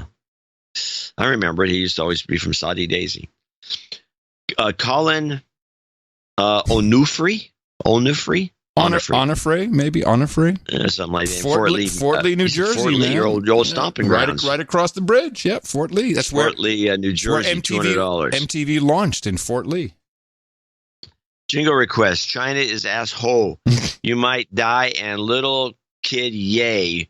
Been a douchebag in the past year, but Tri-State meetup last weekend solidified my belief in the value for value model. Oh, that's nice. Oh, cool. Kind of get close here time-wise. Just health karma for everyone and house selling karma for my parents, 22-year-olds without degrees. Love, no agenda. Wait a minute. This is our T-shirt. We finally have the slogan. 22-year-olds without a degree, love, no agenda. I love it. China is asshole. You might die. Yay! You've got karma. That's right. And I bet you're doing just fine. And last on the list, before I get to the Boston list, San Antonio and Madrid, Spain, or Sir Antonio, I'm sorry. Sir Antonio from Madrid, Spain. Huh. Madrid. Yes. Thank you for the long hours of infosainment. Jobs karma, please. Hey, he should send us a little. Well, I guess boots on the ground is. It's not Barcelona, but maybe he has some. No, yeah, it's not even anywhere near there. So. No, I know, but still, he might have some insight. Yeah, if you got any boots on the ground. Well, thank you very much. Barcelona asshole. Thank you very much, Sir Antonio. Jobs, jobs, jobs, and jobs. Let's vote for jobs. You've got karma. Barcelona asshole. It's a universal theme. All right, now our Boston meetup thank you list. Yeah, I got a couple here. There's one note that needs to be read. We have, let me just give you some thanks to some people that wrote checks. We do have the overall check is a $226 postal order. And what he did, and I think this is something people I could recommend to other meetup guys, he's collected, the guy who's headed up the meetup collects the money, grabs the checks, takes the cash and makes a postal money order and sends it all in an envelope to the box in 2339. Right, but very useful. Okay. It was $700. It's nothing to sneeze at. So wait, so even though they had checks, he cashed the checks and then he created No. one He big did check? not cash any checks. He sent the checks. Oh, he sent the checks. Okay, but the cash. He took the cash. Ah, very smart. And went to the post office and got a money order. Thank you. That's going above and beyond, man. Thank you. It's going way overboard, but I have to say it's great. Yeah, that's highly appreciated. Thank you for that. And he did have a little note. He wants a clip blitz sometime. Wants mac and cheese. I've got ants in the morning. This is a scribbled little card. The ants thing, it's like 2 minutes. You know. Yeah, don't play it. Play it at the end of the show. Or don't. Well, don't I have all kinds of end of shows. We'll play it again eventually. We'll get to it. Promise. Okay, this was Sir. I can't read this note because I'm sorry. Here's one note from George Morphus in Bellingham from the Boston meetup. Here's an exchange of value and such. And it's Blake. It says Gene. I don't know who it is. It's Gene. This got to be from Gene. And that's $100. We also have, we got both Gene and George, $100 each. Blake and Gene, $100 each. So they should be, we'll put them as the Blakes. The Blakes. Okay. The Blakes. Associate Executive Producer. Mm-hmm. Then we have a check for $333.33 from William Trent. So he'll be an executive producer. And he says, he has a note. I would like to request jobs and health karma, which we can do, with the following jingles. Mint tulips, that's wrong, and that's true. Well, that's interesting. Also, belated birthday to my daughter, Jamie. Okay, get your pen out. Hold on a second. This is not the way to do this. I'm still looking up mint tulips, and now I got to get my pen out. Yeah. Are we going to do these jingles, or what are we going to do? Well, I want to get this done first, the part about the birthday, so it doesn't get lost. Okay, birthdays. Jamie Mm-hmm. Shares the birthday with the best podcast in the universe. Coincidence? I think not. So this is... from who to who? This is from... Don't get antsy on me. I'm trying to read these things. There's a pile of notes. From William and Carol to Jamie. Okay. I got it. And then the jingles are mint tulips. That's wrong and that's true. I think we can do those. Okay, mint tulips. That's wrong. Do we even have that one? Sure, we do somewhere. Yes, that's Peterson. Peterson. Okay, and that's true. And then that goes with what? Oh, your little karma, I guess. Oh, you're just guessing. You're not really taking orders. You're just guessing what the customers want. Okay. They sitting out on the sidewalk sipping mint tulips. That's wrong. That's true.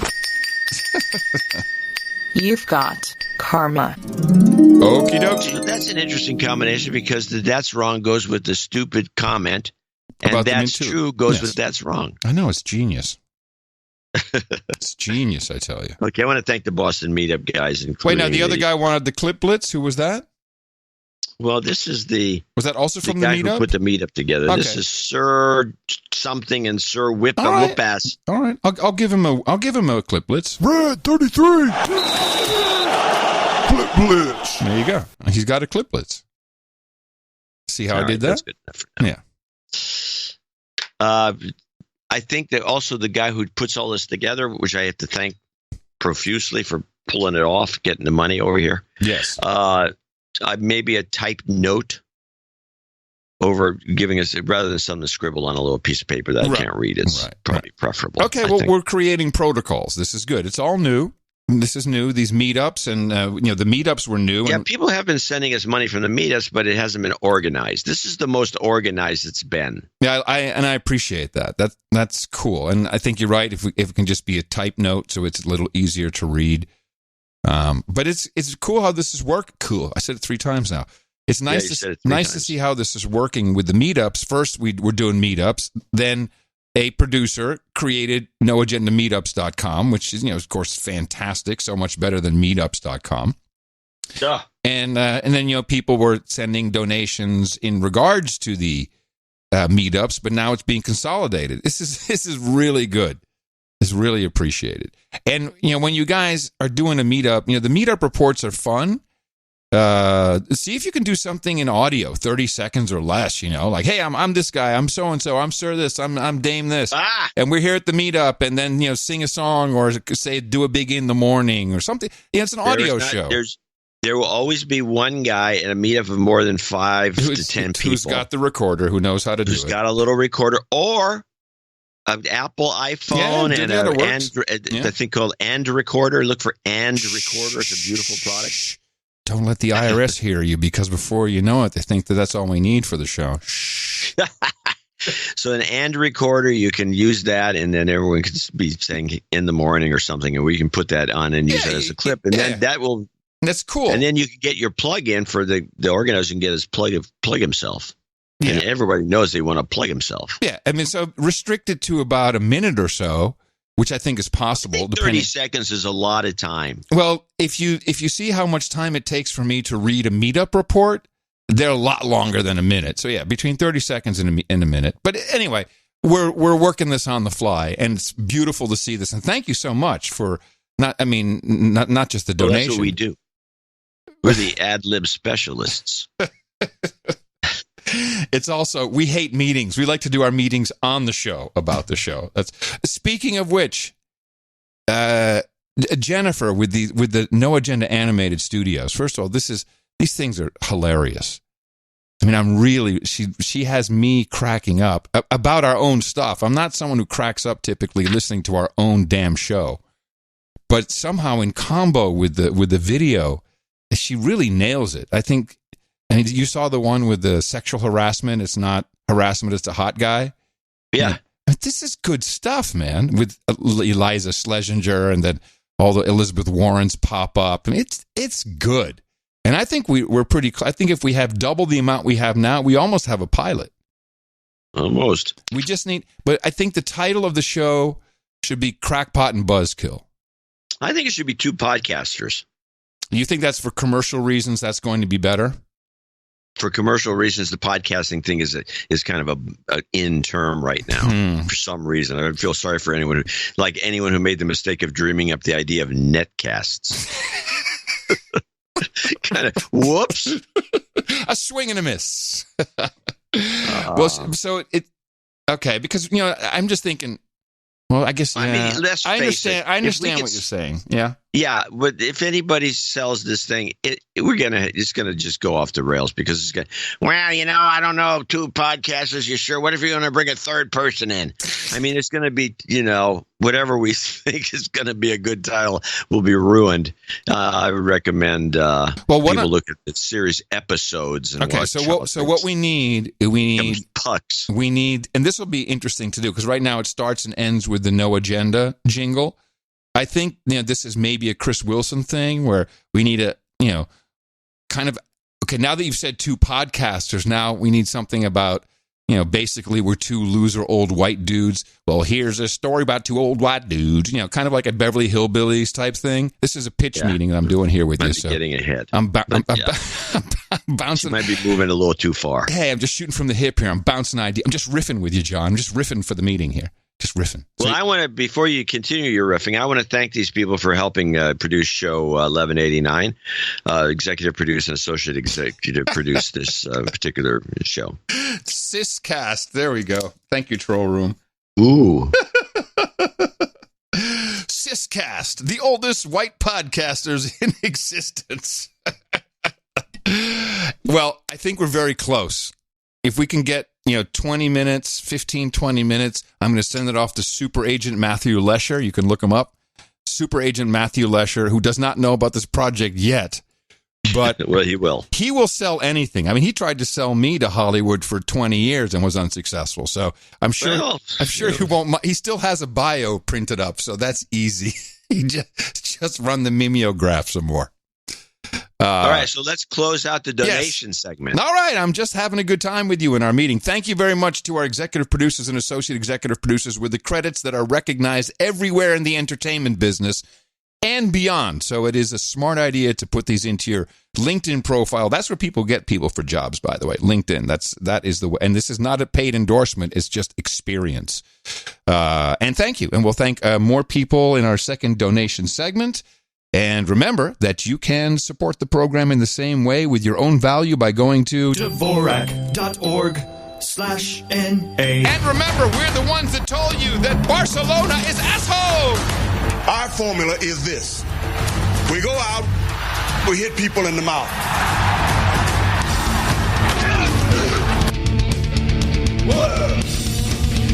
Order. Shut up, slave. Shut up, slave.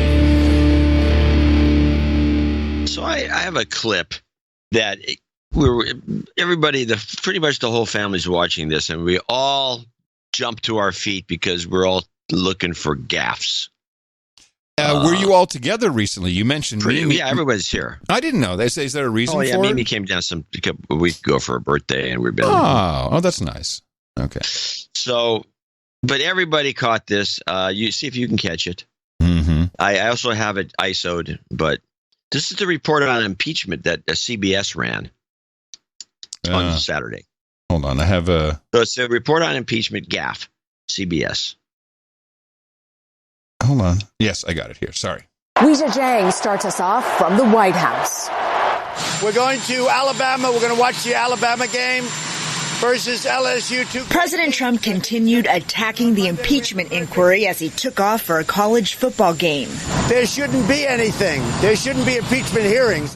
Today, House Republicans sent a letter to Adam Schiff, the chairman of the Intelligence Committee, requesting witnesses they want to call during public hearings that begin next week. Hunter Biden, the whistleblower, and anyone relied on by the whistleblower in drafting the complaint are on the list. Democrats can overrule any of the witnesses, which is why the GOP and the president call the process unfair. It's a witch hunt, and it should never happen to another president. In a statement, Schiff said his committee is evaluating the request, but warned this inquiry is not and will not serve, however, as a vehicle to undertake the same sham investigations into the Bidens or 2016 that the president pressed Ukraine to conduct. Investigators are trying to determine if Mr. Trump abused his power by pressuring Ukraine to investigate the Biden family. Behind closed doors, multiple witnesses have described a quid pro quo and said White House acting chief of Staff Mick Mulvaney played a significant role. Can you describe the role that you played in pressuring Ukraine to investigate the Bidens? None. I didn't have any. What was your question? What did I do to Ukraine or something? Nothing. Yesterday, Mulvaney defied a subpoena to appear on Capitol Hill, following orders from White House lawyers who argue he has immunity. Mulvaney has asked to join a lawsuit that could decide if administration officials are protected from testifying. Wow, I would be on my feet too. I'd be like dancing with Mimi. Just jumping around. That was good. Here's the gaff. I got two versions of the gaff. One is the regular full version gaff, and then the short one, which I recommend for the end of the show, see if it works. But the first one is CBS gaff ISO. White House lawyers who argue he has immunity. Beautiful. What was the word? She clearly says White House liars. What was it supposed to be? Lawyers. Oh, lawyer. White House lawyers who argue he has immunity. White House lawyers who argue he has immunity. That's beautiful. He's a short one, friend of show, right? White House lawyers who. I cut that. I cut that little thing. No, at the you end didn't. Off. No, you didn't. Clearly, you didn't. Well, clearly I didn't, but I remember clipping it, and I played White House lawyer. And it was gone. Yeah. Well, maybe the whole long one's better. It's only 2 seconds. Let me see. White House lawyers who argue he has immunity. No, the short one is. I'll just cut it live. Oh, we'll do it live. White House lawyers who. We'll do it live. No worries. Good catch. That's a good. I love stuff like that. It's just the truth wants to come out, man. Yeah, White House liars. I had what did I have thought I had somewhere. I had something. No, I guess not. Yeah, that's pretty funny. So I was digging around and I found this a very interesting old this show I watch a lot now. This Hoover Institution has this. Oh yeah, this is where you got into Victor David Hanson by watching. Yeah, I know this. I went back to 2010 to find this one. Huh. This is Daniel Hannan, who wrote The New Road to Serfdom, which was a kind of a bestseller back during the Obama administration. I remember this. We have to remember that. Oops, sorry. I remember this. Wait. No, it was a misfire. I'm sorry. We have to remember that all these complaints and all the stuff that we're bitching and moaning about and everything is not new. And it's not about Trump so much. And what we're complaining about is the difference between globalization and borders. We're not this podcast is not about no borders, no this, no capitalism. We're not that way. We're against the globalist move to turn everybody into individual slaves. And The New Road to Serfdom was kind of about this, and this was in 2010.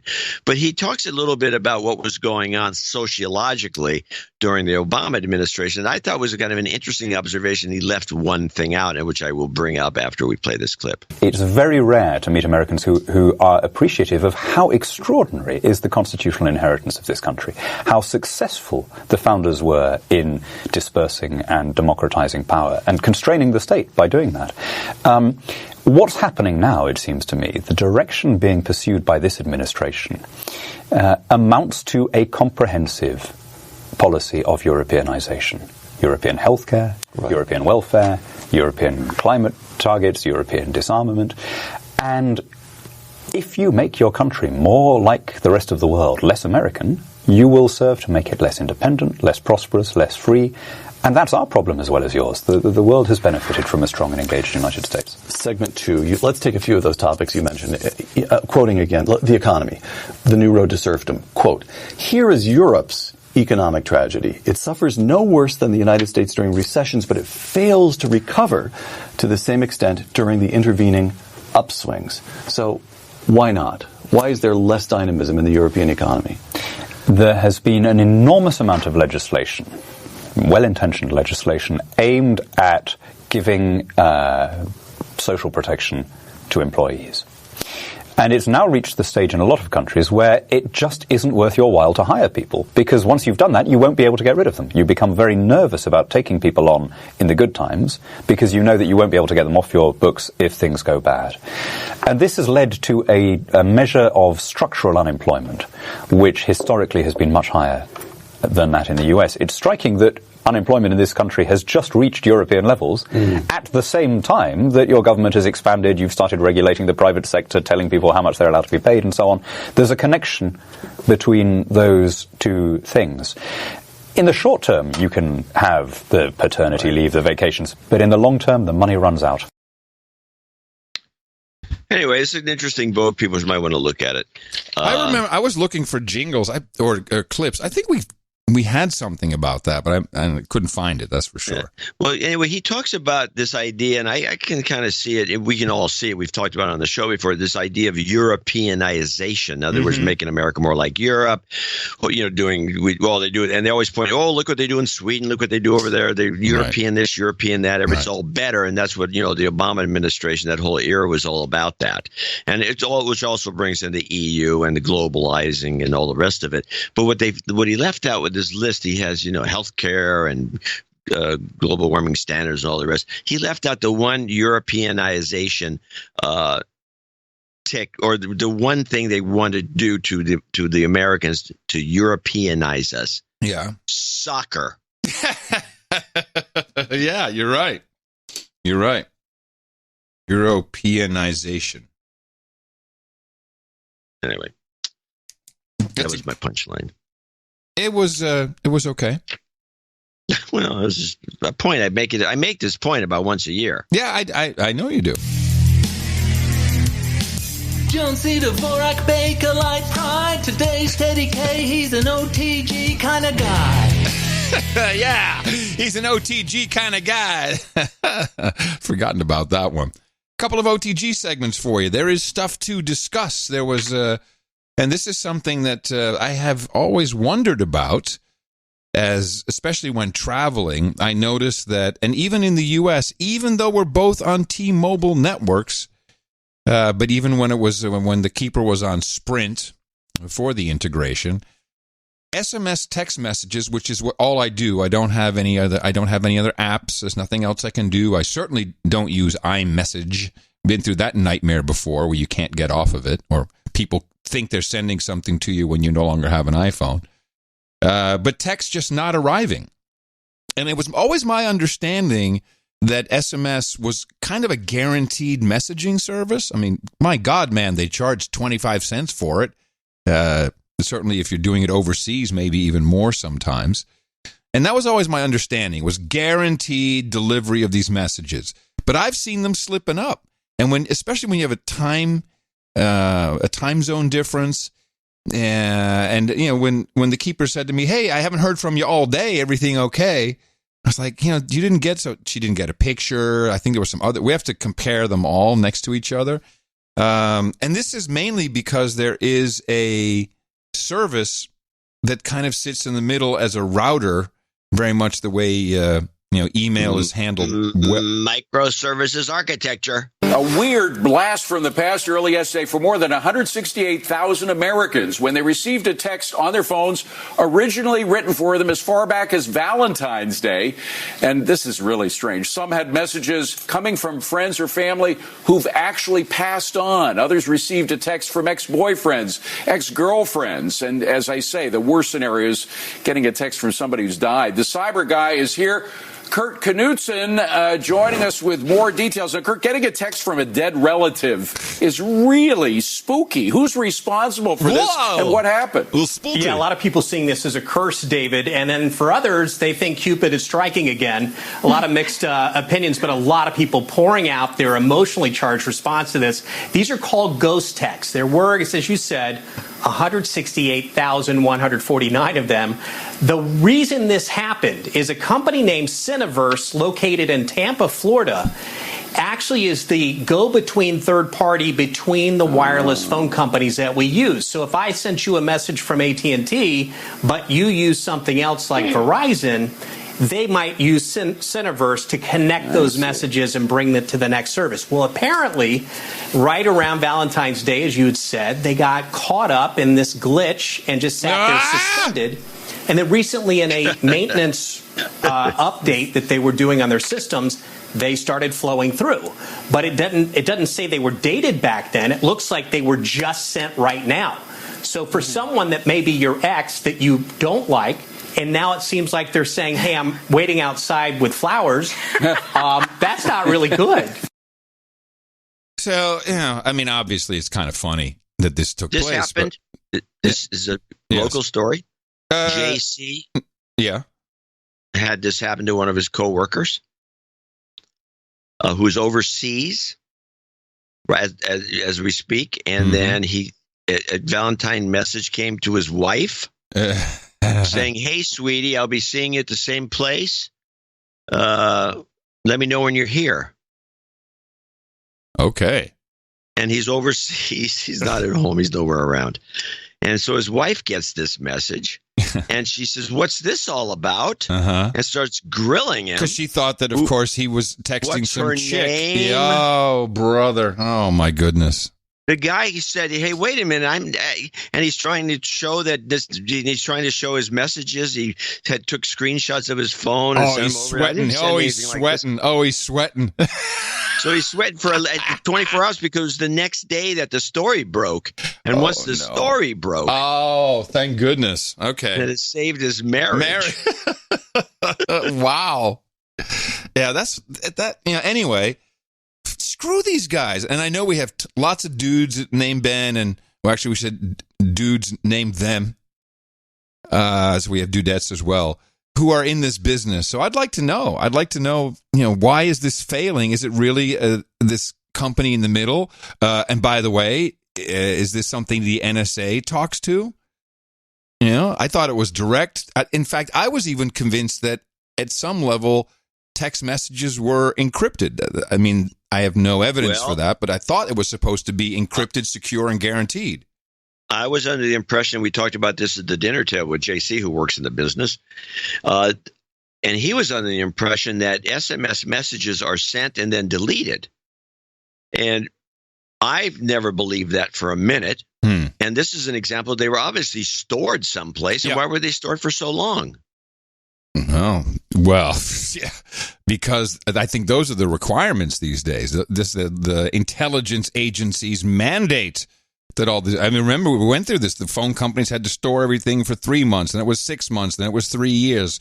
And we've been through this. No, they're not deleted at all. And I'm also going to bring this up, which because of my MailChimp situation, which I'm worried about, which is mails. It's getting mostly going out, but there are people that claim they never get them. Then they look in all their boxes and they check for the spam, and they never find a copy of it. So it's time for us, and I discussed this with the keeper last night, because she was like, I don't understand. John needs to use a different mail service. MailChimp isn't good enough. I said, this is not the issue. The issue is, for at least 15 years, and I know because when we were at Pod Show, so that's 10 years ago, 2005, we had a system, and you could request your lost password, and people were not receiving the password reset message. And we looked into it, and that's when we found very quickly that the big email service providers, Gmail, Yahoo, AOL, a couple other really big ones. Certainly, if you have it through Verizon, some people have their email address through their cell phone provider. They do not guarantee delivery of everything. In fact, to protect their customers, they send lots of stuff to spam, doesn't even see your account. But if your email is tagged by one of the approved companies, which you sometimes wind up paying $100,000 a year to, that's what Podshow wound up paying, $100,000 a year to I think it was Sequoia Company. It might have been Kleiner. I think it was Sequoia Capital Company.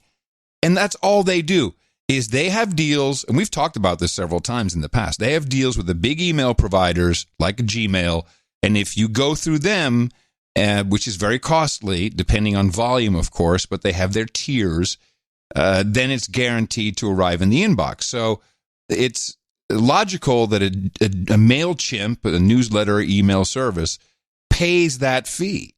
But do they pay all the time? Do they pay for a certain level of service? Are they just getting screwed over? Well, I believe there's also another element, which I discussed in that Twitter memo, which is that I think these guys are over, and I think this would apply to SMS. I think it would apply to MailChimp, and I'll explain the MailChimp situation. I'm with you. Is they may not just be able to handle this.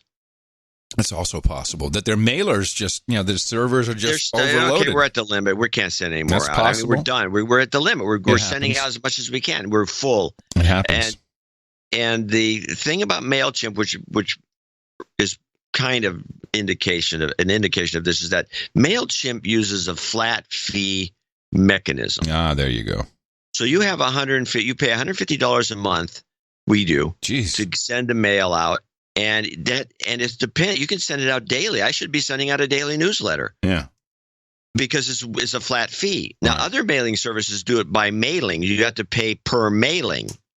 And so it encourages MailChimp, and their flat fee encourages you to send 2-3 emails a day. I mean, that would burn. And I'm sure people are doing that because they can do it, because they can. Mm-hmm. So they're just pumping it out. And it would burden the servers. I don't know if these servers can handle that kind of a load, even though I'm sure they're running through all the systems out there that can handle these huge loads, supposedly. Yeah. But it costs money.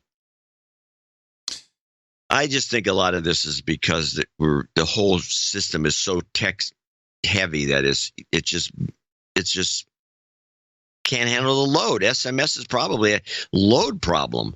Everyone's texting. You see these kids are walking around. They're walking into the street. I almost ran some guy over the other day, walking right into this crosswalk. Never bothered to look to see if anyone was coming.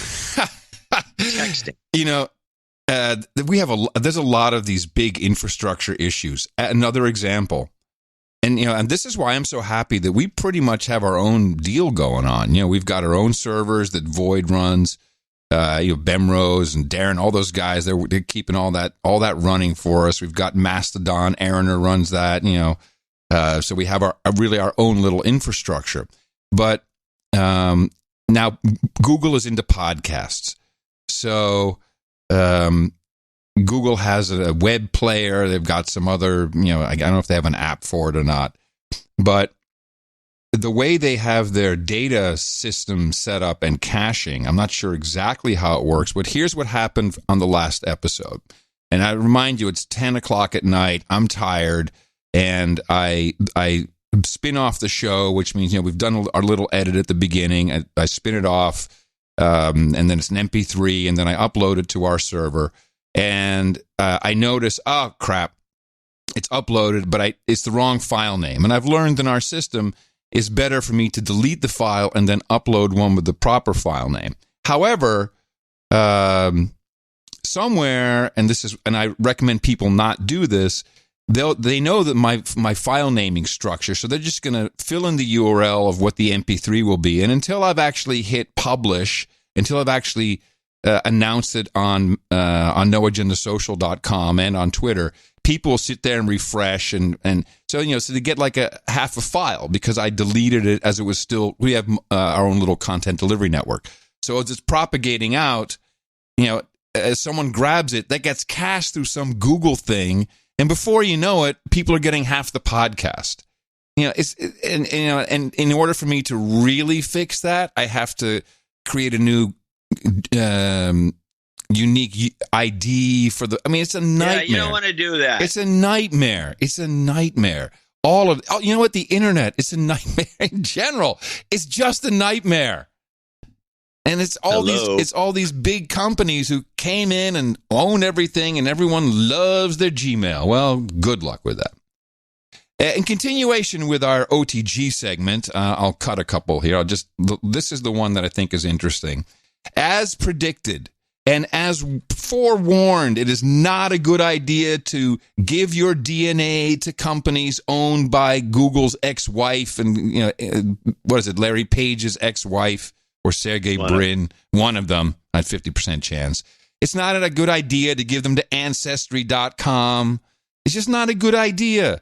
Oh, no, that's all, but it's anonymous and blah, blah, blah, blah. Ancestry website GEDmatch helped Orlando police solve a 2001 murder case by providing access to its DNA database. But earlier this year, police say the website changed its policy, blocking detectives. Detective Michael Fields felt the site could be useful in a new case, the New York Times reporting involving a serial rapist decades ago. So Fields' team wrote up the first ever search warrant for a genealogy site. The judge took 24 hours to review it, and the judge eventually signed the search warrant. July 14th, Judge Patricia Strourbridge approving it. The ruling getting national attention because of a potential ripple effect. An attorney for law enforcement or a prosecutor who is trying to seek this sort of information could say, look at the reasoning used by this judge, Judge Strourbridge, in the Ninth Judicial Circuit of Florida in Orange County, and we're asking you to apply the same reasoning and allowing us access to this information in our case. Popular sites Ancestry.com and 23andMe sounding off, sending the news station statements that read in part, Ancestry believes that GEDmatch could have done more to protect the privacy of its users by pushing back on the warrant or even challenging it in court. Their failure to do so is highly irresponsible and deeply concerning to all of us here at Ancestry. It certainly troubles us here at 23andMe, perhaps just as disturbing as GEDmatch's apparent lack of scrutiny and challenge of the validity of the warrant issued. Did you hear that? Did you hear the very end? No. As disturbing as GEDmatch's apparent lack of scrutiny and challenge of the validity. Scrutiny. You can't say scrutiny. Scrutiny. Oh, I missed it. Scrutiny. Perhaps just as disturbing as GEDmatch's apparent lack of scrutiny and challenge of the scrutiny. Scrutiny. I'm hearing this tea happening now with Clinton. It's Hillary Clinton. Clinton. It's Clinton. I mean, and by the way, we're falling over this. This is not just one word that's changing. This is the entire structure of parts of the English language. Scrutiny. How do you write that? Screwini? Is it Screwini? That's a show title. Screwini. Final point is about Come on, buddy. So you can say scrutiny no, you or can't. Scrutiny. Not scrutiny. Final thing that someone sent me No, actually, I found this through I've been looking at a lot of blogs about microgrids. I'm very interested now, obviously, as it pertains to the fires and, what is really true? What are they really trying to do? Is there an end game? What is the goal? And I'm really leaning towards this idea of let's get some microgrids. Our grid is old and decrepit and we haven't kept it up and we really want to do something new. But there's an extra data point that I did not realize. And that is, and this may be the problem with what's going on in California. I mean, when fire ignites from the grid, some of that, yes, maybe a power line that actually breaks. I've seen it. Power line breaks, it shorts out on some wood, and it can catch fire pretty easily. It's happened to me in New Jersey. It does happen. But when you have transformers frying out, and I learned that California has what is called here as America's 400-ton electric albatross.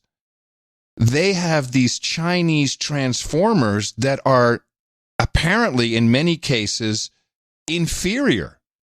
200 Chinese transformers have come into the U.S. energy sector in the last 10 years. And these are the big boys. These are the big transformers. And 345 kilovolts. What if? Because before all this really started, we've always heard our grid's no good. We've got to upgrade. There's a lot of chatter about how we've got to upgrade the grid. Is it possible? Yeah. Is it possible that our grid is filled with cheap ass Chinese junk that is just burning up and burning stuff down? Yeah. This is not discussed. No, well, it's now being discussed by you. And apparently, Pacific Gas and Electric has quite a few. China has shipped a 900 megavolt ampere transformer to the United States. This article, this is 2004. Amps. Made by the Tibian Electric Shenyang Transformer Group, used for connecting the California power grid and the hydropower grid in Los Angeles. I mean, I had no idea that we are using Chinese transformers. This could be a big part of the issue and why they want to. They're about 1/2 the price of whatever General Electric. I don't know who makes the big transformers anymore. If anyone, maybe nobody makes them. Yeah, no, a lot of companies. I remember when ABB. ABB is the big one. Cummins Diesel was on the air going on about how they're using all these engine blocks from China, and the woman spokesperson for the company, a very famous motor maker, says, nobody can do these. You can't mold these things here in this country. And I did some research. You remember this was on the show a couple years ago. There's a ton of companies that could do them, but no, they're just bringing in these ones from China because it makes their bottom line work a little better, and the profitability goes up a bit because they're using cheap components. And I suppose that's what's going on here. Tibian Electric, this is the Chinese company, beat out several big international rivals, including South Korea's Hyundai, Japan's Mitsubishi, and Switzerland's ABB to win the deal. So they're underbidding with cheap Chinese crap. This is the problem with the bidding model. Well, of course, it always goes to the lowest bid, but this is not competitive. I mean, we have no proof, but I would say, hey, this needs to be discussed. I want to know, is there Chinese crap that's burning up California? Is that part of it? Well, I'm sure a lot of these insulators, like the one that went off and started this last fire up on one of the transmission poles, those insulators, I wouldn't be surprised if most of them were made in China too. Yeah, you're right. And then China can make a lot. They can crank. Yeah. They always could. That's one of the things China they can do. Crank. That's right. They can crank. Meanwhile, according to Quirash, a pro-ISIS media outlet, whatever that is. What is that? I don't know. What CIA front is this? Exactly. Well, listen to the headline. ISIS urges followers to ignite fires in forests across the U.S. and Europe. Oh, yeah. Yeah, that's what we need. Yeah. Oh, it's ISIS. Don't worry about ISIS in America, everybody. They're back. No. We're not going to fall for that. I call for an investigation on this China stuff. Yeah, well, you're not going to get one because we have better things to do. We have more important things to do than look into things like that. We have to impeach Trump. I'm going to show my support by donating to No Agenda. Imagine all the people who could do that. Oh yeah, that'd be fab. Yeah, on No Agenda in the morning. Well, we have some few people to thank for 1189, show 1189.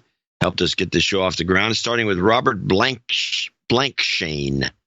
$150. And he says, what is he saying here? I'm making a donation for emergency jobs karma for my mother. Okay, well, we can do that. Yeah, well, of course we can do that. Any help would be much appreciated. I don't know why he's coming at 150. Okay. Well, no. He sent a very specific note. He said, "Look, I can't afford 200 to guarantee the note is read." He said, "Could you please read this because my mom."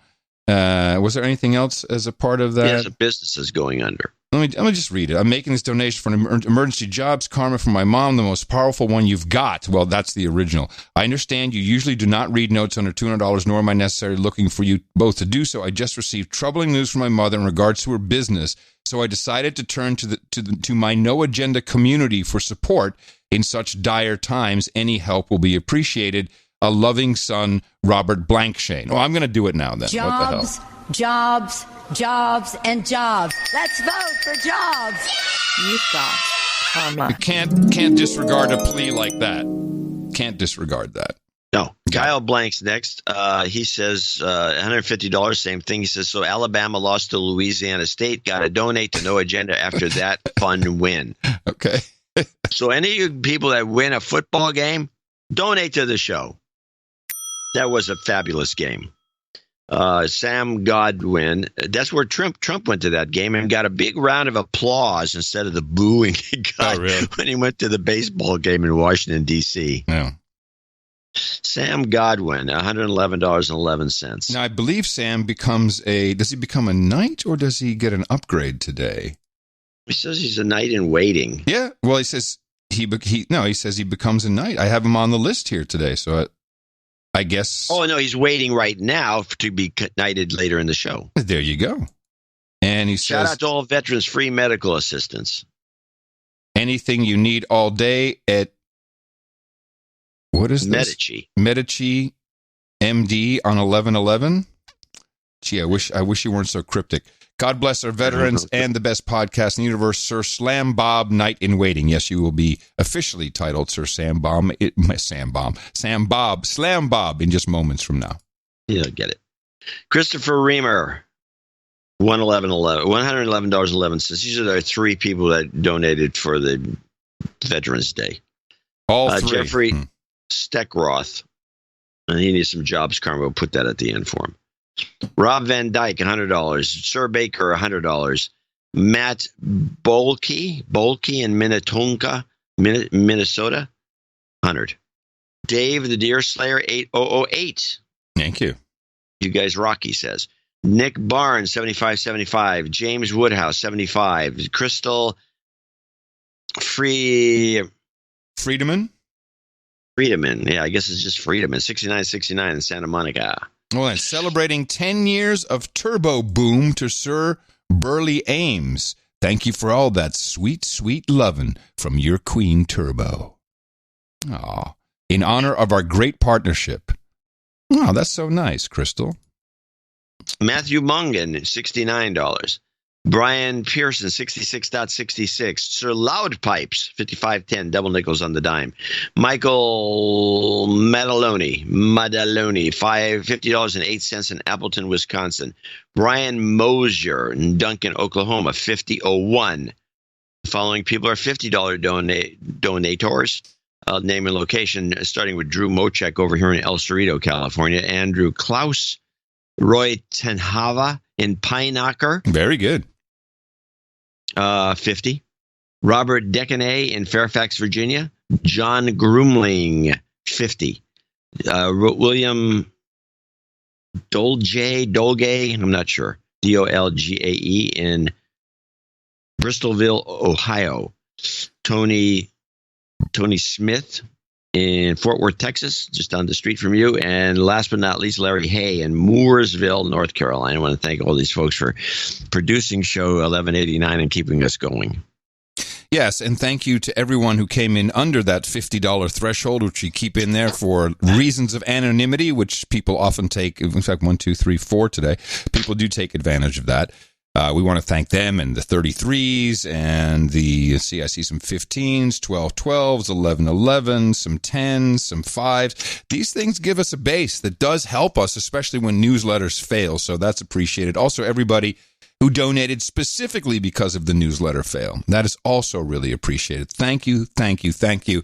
And I'm sure everyone else who is a producer of the best podcast in the universe thanks you as well, because that's how it works, our value for value concept.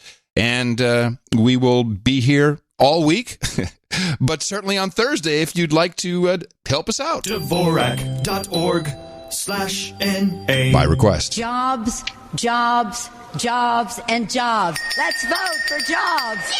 You've got karma. It's a birthday. And today is the 10th of November, 2019. We have a very short birthday list, but we do have William Black Knight Era Dadarian, who says happy birthday to his daughter Gracie. Remember, she is turning 23 today, and her amygdala is very healthy. And from William and Carol, they say happy birthday to Jamie, who shares a birthday with the best podcast in the universe. And for that, we say happy birthday from everybody here at the best podcast in the universe.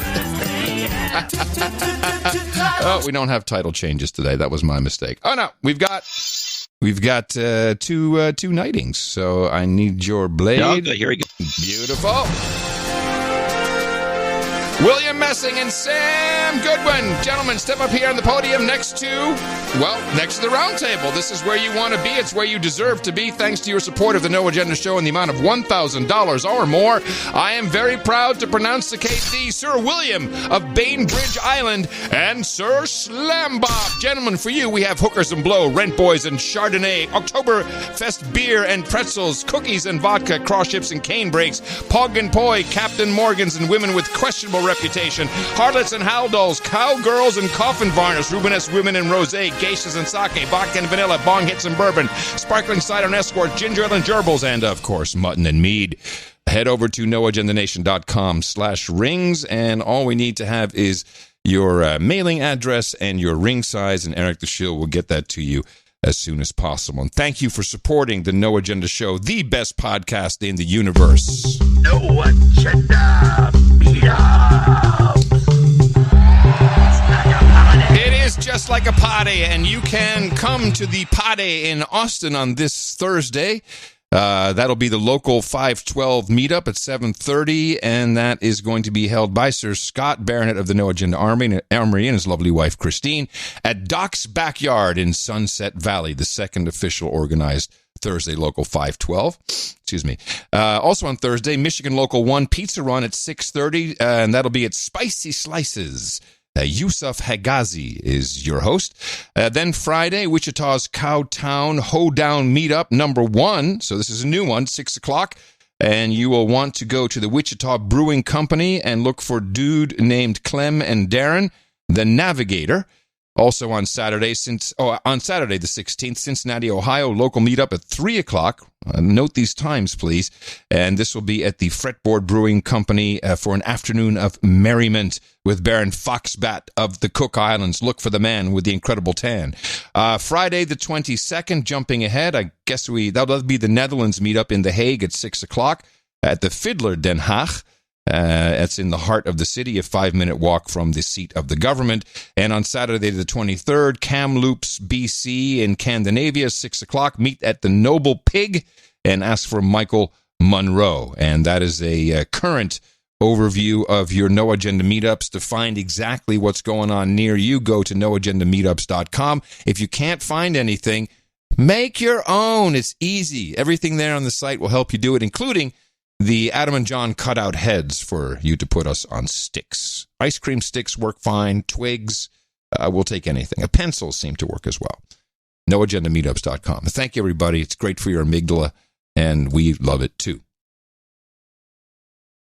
I was reading, just as it pertains to our model versus the rest of the universe, the correspondent, which I supported them early on. This had Dutch outfit, who then were going to launch in America, and they raised $1 million, and they they were kind of full of shit, because they didn't really open a New York office.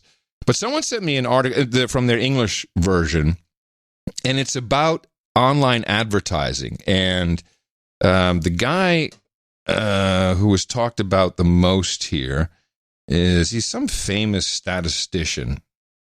Well, anyway, I'm putting this in the show notes, and I want people to take a look at this. It's called The New .com Bubble is Here. It's called Online Advertising. And what he shows and what he's done with proof at eBay specifically is he has shown that all advertising on the internet, when it comes to you clicking on something, so I'm not talking about maybe a brand ad that may roll somewhere that can put an idea into your head, but he specifically took eBay, who were paying for links on Google search. And the way they kind of calculated it, well, it cost us $20 million in ads, but look at how much came in, $245 million in revenue. But they actually did a test and stopped. And they're because when you search for eBay, just eBay, a lot of people do this. I think that's the bulk of Google's business is people typing eBay into the search bar, not ebay.com, just eBay, and then it comes up in Google and you click the link eBay and you go there. I mean, people do this. I see them do it all the time. So when you click on the top two links, when you search for eBay, it's a paid link, and Google gets paid for that click. When they stopped advertising, their link still showed up at the top, except they weren't paying for it. So you do the numbers, and in every single case, whether it's Facebook, Google, or Instagram, these are the cases that they highlighted, every single campaign was unprofitable because you still have to pay for the ad. So every campaign, when they advertised on Google versus not, when your link still shows up at the top, they were actually losing money across the board. Well, a couple of things. One, when the .com collapse happened, the internet advertising bubble also collapsed. There was an internet advertising bubble in the year 2000. Yes. And you could see it. Everybody started bailing out from all these ads, and banner ads died and all the rest of it. So that's not a new thing that this was going to happen. It's more of a cycle to me than it is a bubble. But even though it looks like a bubble and probably should collapse. As for these, I've never fully understood why, when you type eBay, let's say, or anything else, you'll see a sponsored ad, which is the link at the top, and then 3 searches down when the links where the advertising ends, 3 links down or so. There it is again. Yes. And I always click on that one. Right. Well, you're not. Yeah. Yes, exactly right. You're paying on you're clicking on the one that Google doesn't get paid for. Yeah, I don't see why I should be clicking on something when the search engine itself will give this to me like a couple down. Exactly. I mean, there's no reason for it. Exactly. Well, he's a statistician, and it's a very interesting read. It's very thorough. It's not a short read. I want to read that. It's not a short read. Yeah, in fact, I've just repurposed it in the show notes. You'll find it right there at the top, Internet Advertising Bubble, and the stories underneath that link. So that's just really interesting. And I read it this morning. I said, wow, this, it confirms everything we kind of knew. And in advertising in general, it starts off with the famous quote of Mel Karmazin, who was, running, what was he running at the time? Mel Karmazin, was he running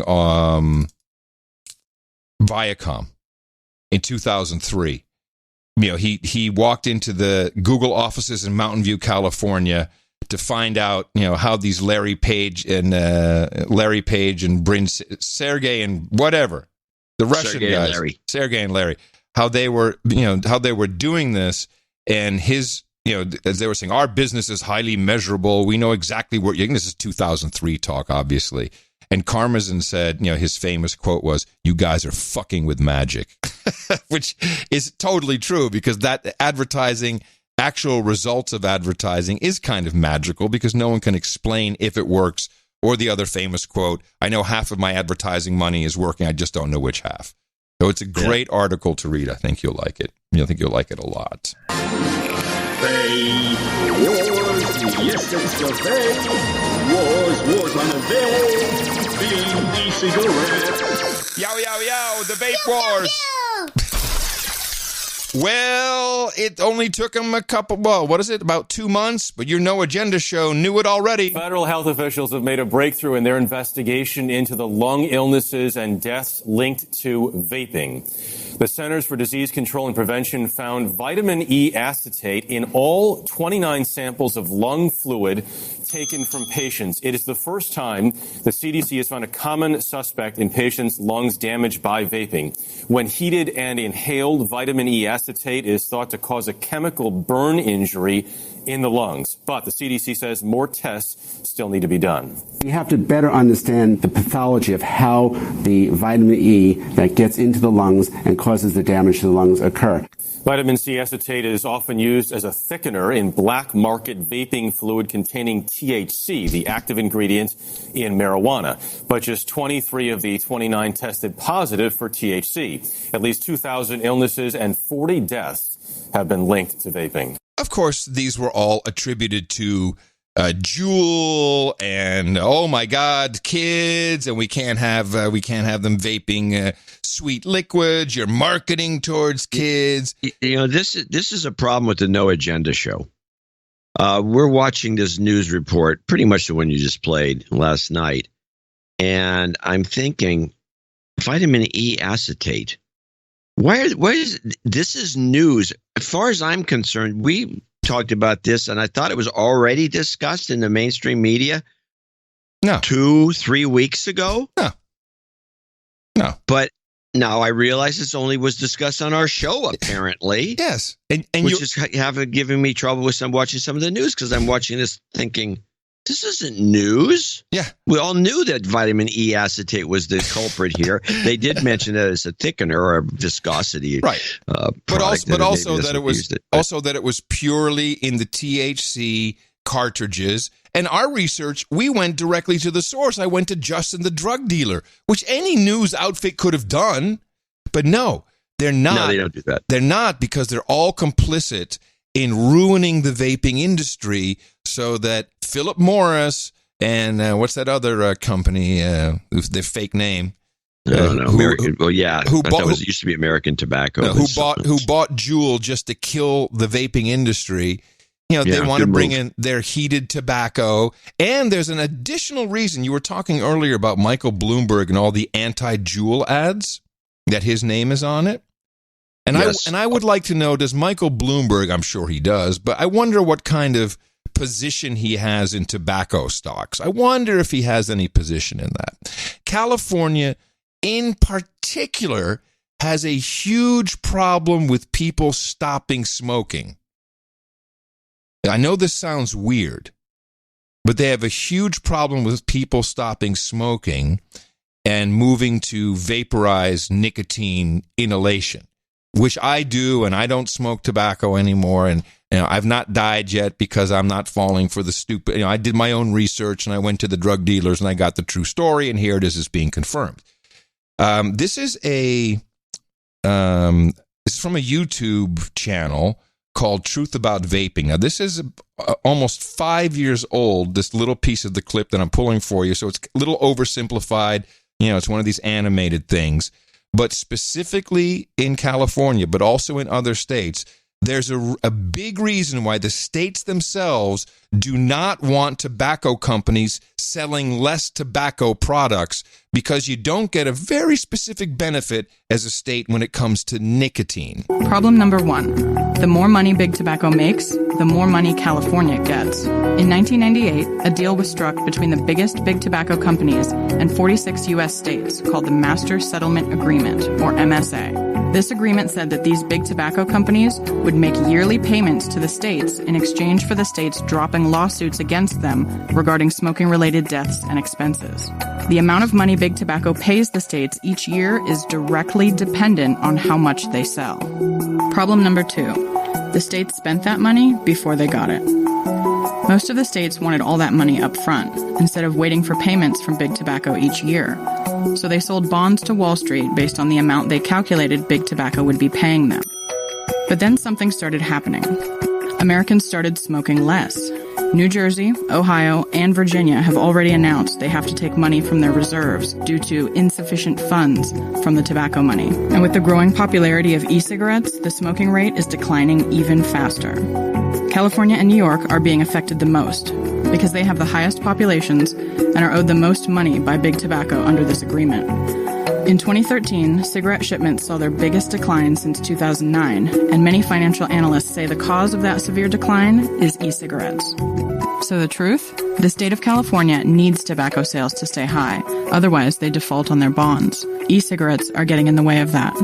It looks like the health of the public isn't the top priority for the Department of Public Health. Their top priority? Their wallet. I mean, obviously, it's a propaganda pro-vaping video, but the data is irrefutable. And I don't know how much money this is. I'm sure we can figure this out, but this master settlement agreement was a big deal. Well, you can look that up and find out, because I'm sure it's a lot. Yeah.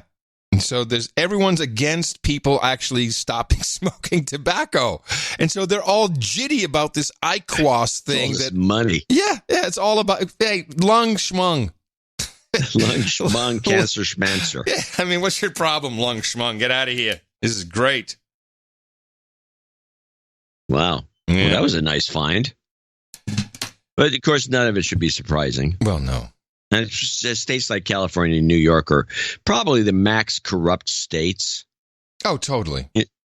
Yeah. You know, it's like, yeah. Mm-hmm. I was listening to one of the financial shows, and they were discussing, you know, Trump's taking his residency to Florida, where there's no personal income tax. Right. But New York State, and California does the same thing.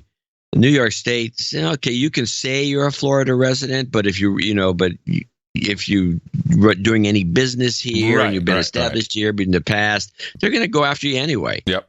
It would take them probably 5-6 years. I know a guy who did this. I know a couple of people actually that they've decided they're sick of paying California personal income tax, which is pretty high. It's like 10% or higher. And they moved to just go across the border. You moved to Nevada. There's no personal income tax in Nevada, and you can go back and forth. But they dog them, you know. Let's see how many days you've been coming across. Are you doing any business here? You're making a phone call into the state. Are you pinging one of our towers? Yeah, it's interesting you mentioned that. I had an LLC 10 years ago in California.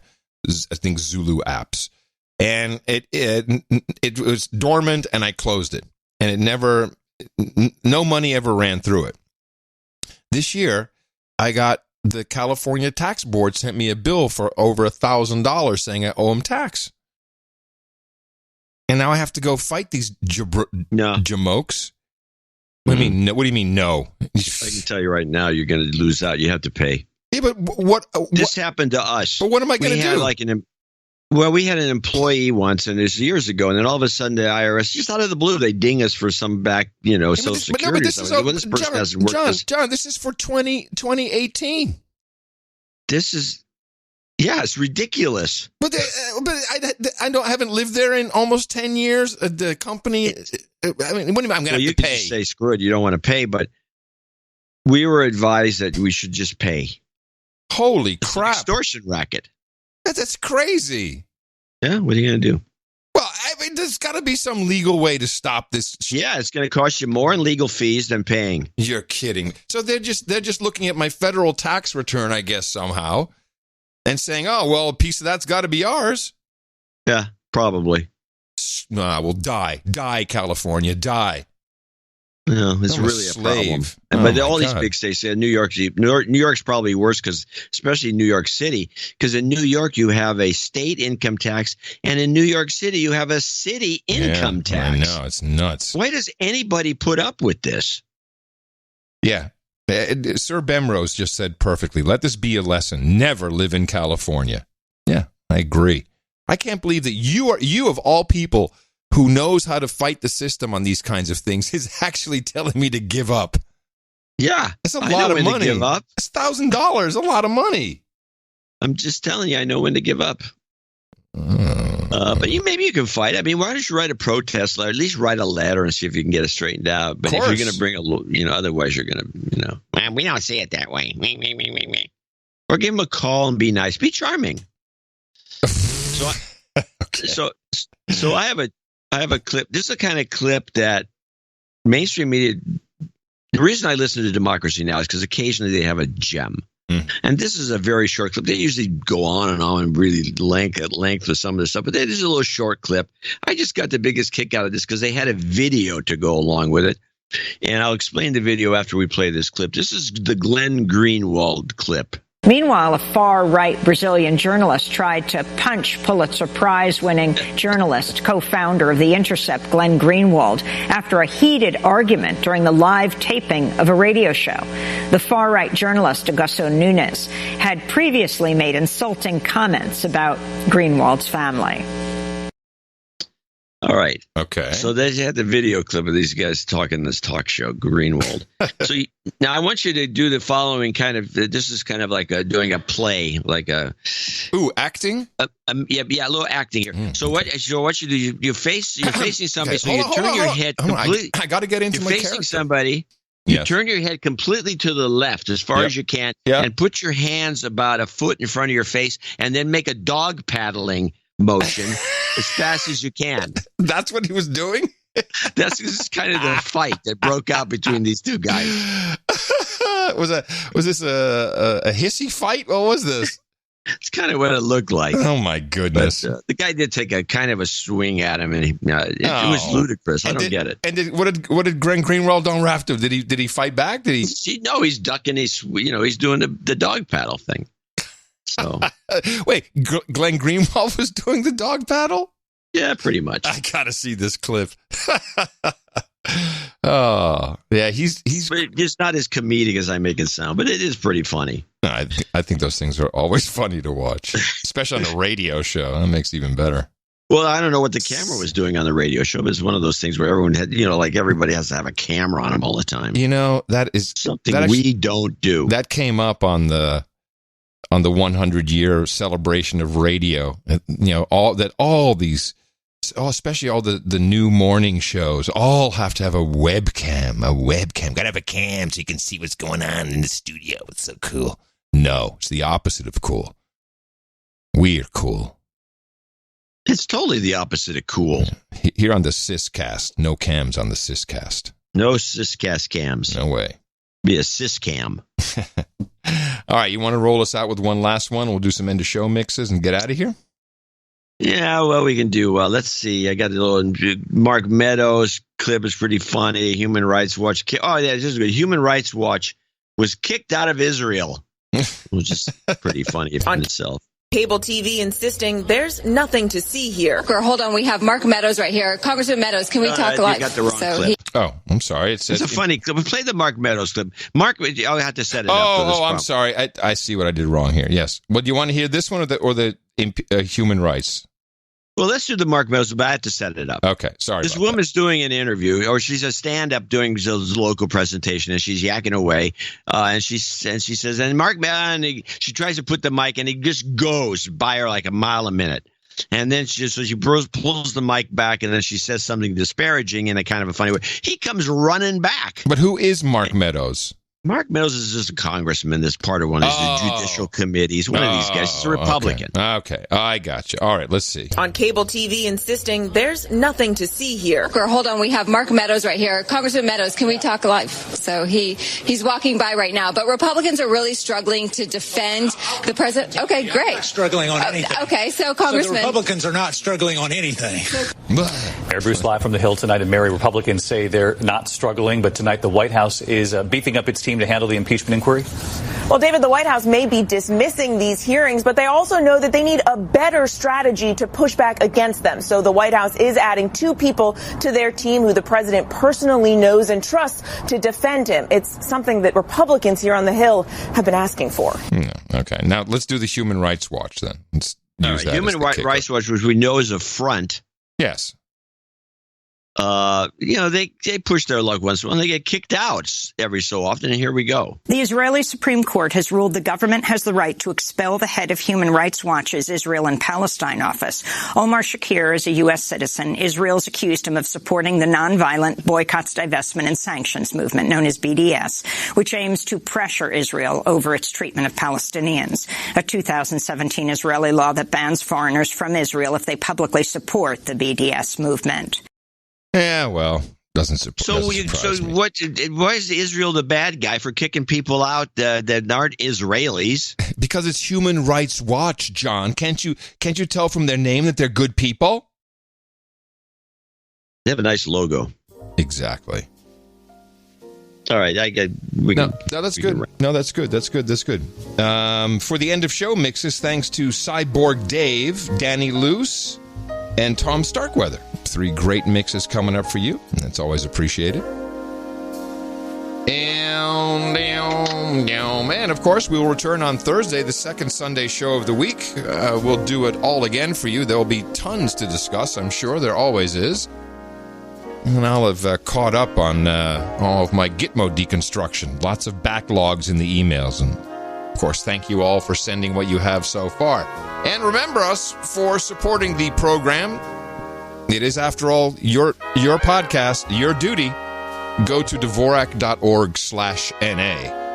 And waving to the new neighbors here in Opportunity Zone 33 of Austin, Texas, capital of the Drone Star State, FEMA Region number 6, all the governmental maps in the morning, everybody. I'm Adam Curry. And from northern Silicon Valley, where I'm looking up on the wall and I see a list of things we were supposed to talk about and did not. So we'll talk about them on Thursday. I'm John C. Dvorak. Coming up on NoAgendaStream.com, the grumpy old Bens. Until next time, adios, mofos! And Jeffrey Epstein didn't kill himself.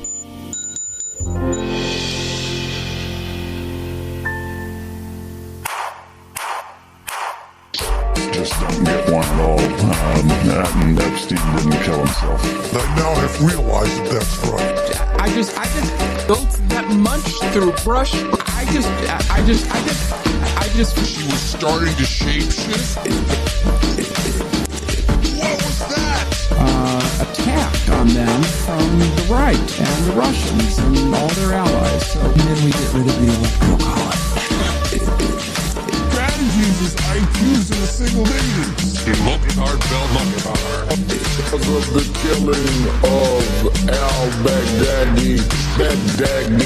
Responsibility. President Trump privately pushed for shooting migrants. Stupid and uneducated. Stocked with snakes or alligators. Yes. And building an electrified border wall topped with spikes to pierce human flesh. Starting to shapeshift?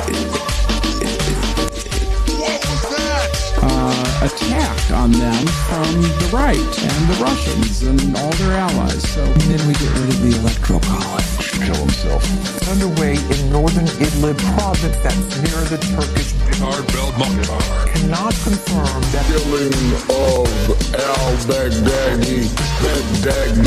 on the dark web and nobody can find him. And a better place. So I've gone through our show. It shows me as being stupid and uneducated. I now have realized that that's right. Joe Biden pushed for him to be outed. It had nothing to do with his son, and everyone that's looked at it has confirmed that. Yeah. Brought him to Burisma, that Ukrainian company that was facing the corruption charges, to help with its transparency and corporate responsibility. Ghosts that munch through brush on the migrants. Water-filled trench. Hostile people of the Piscataway tribe. People in San Francisco Bay are having to wear masks. But they're opening their homes. Wait a minute. With snakes or alligators through brush on the traditional land. Don't clip this for the cartoon. Betsy was her name. I researched her because I was saying I saw a picture of her. Here's what I thought: 2 weather balloons and a halter top. Right. This is what she does, and she does a great job of it. I think she's one of the best. She'll eventually be really big. This is everybody's favorite money, honey. Betsy. An observation is that you're creeping on Betsy there. Yeah, well, it's one of those trade secrets. Yeah. People out there want to know about marketing. This is what marketing's about. Action. I'm old enough that I've been to burlesque shows, the classic. I've been to a burlesque show or two. And they used to have these women who would come out with these topless, and not bottomless usually, but topless, with these tassels hanging off their nipples. And they would get them spinning through a jumping jack-like exercise. They get them going. I think this would be fun to watch.